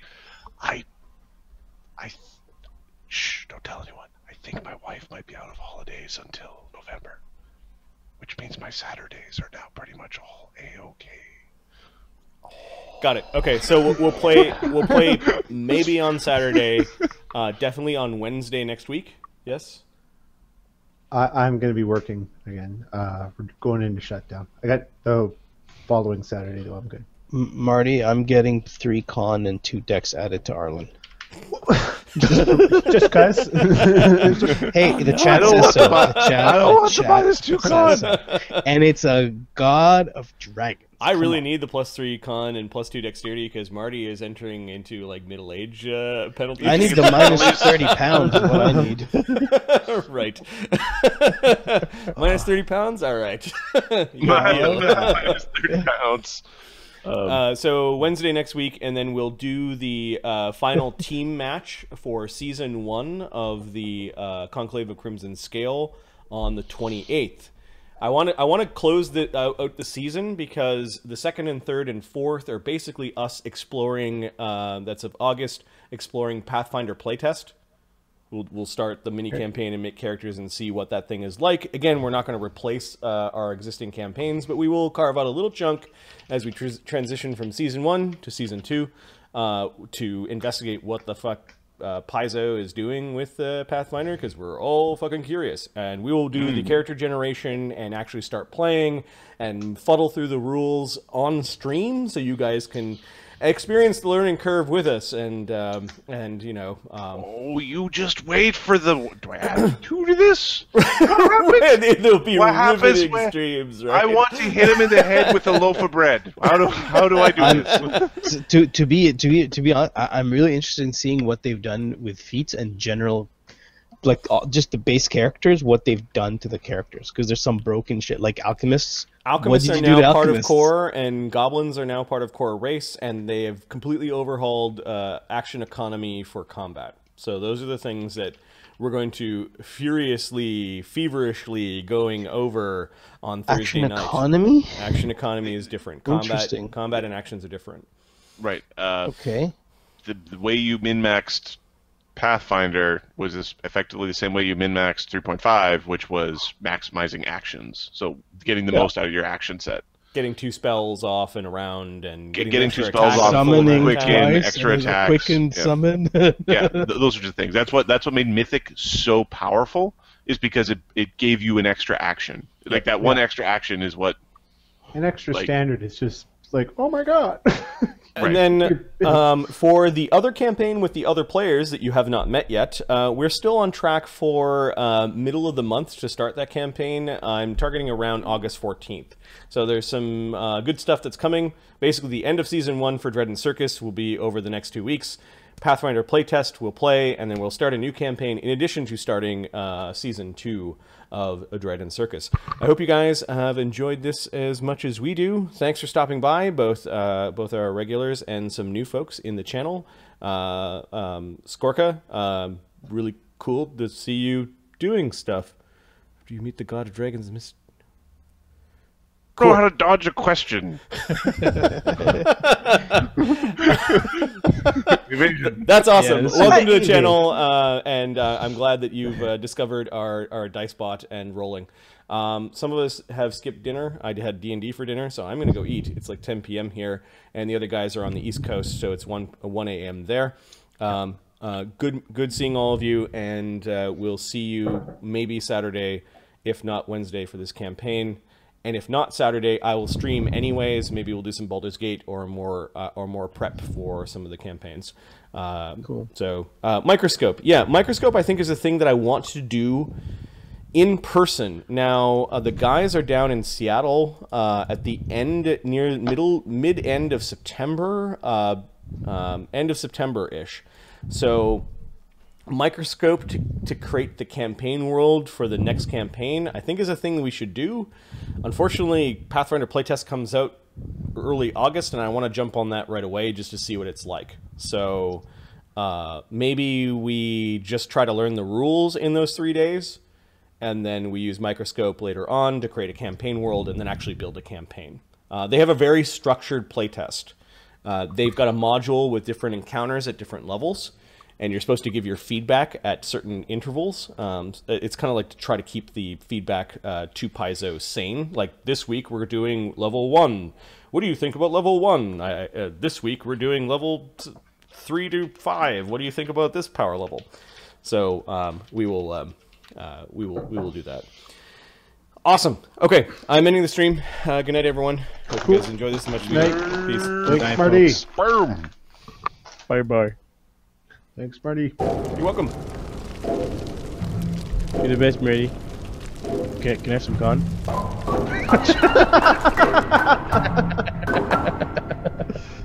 He lost on the spot. Later, guys. See ya.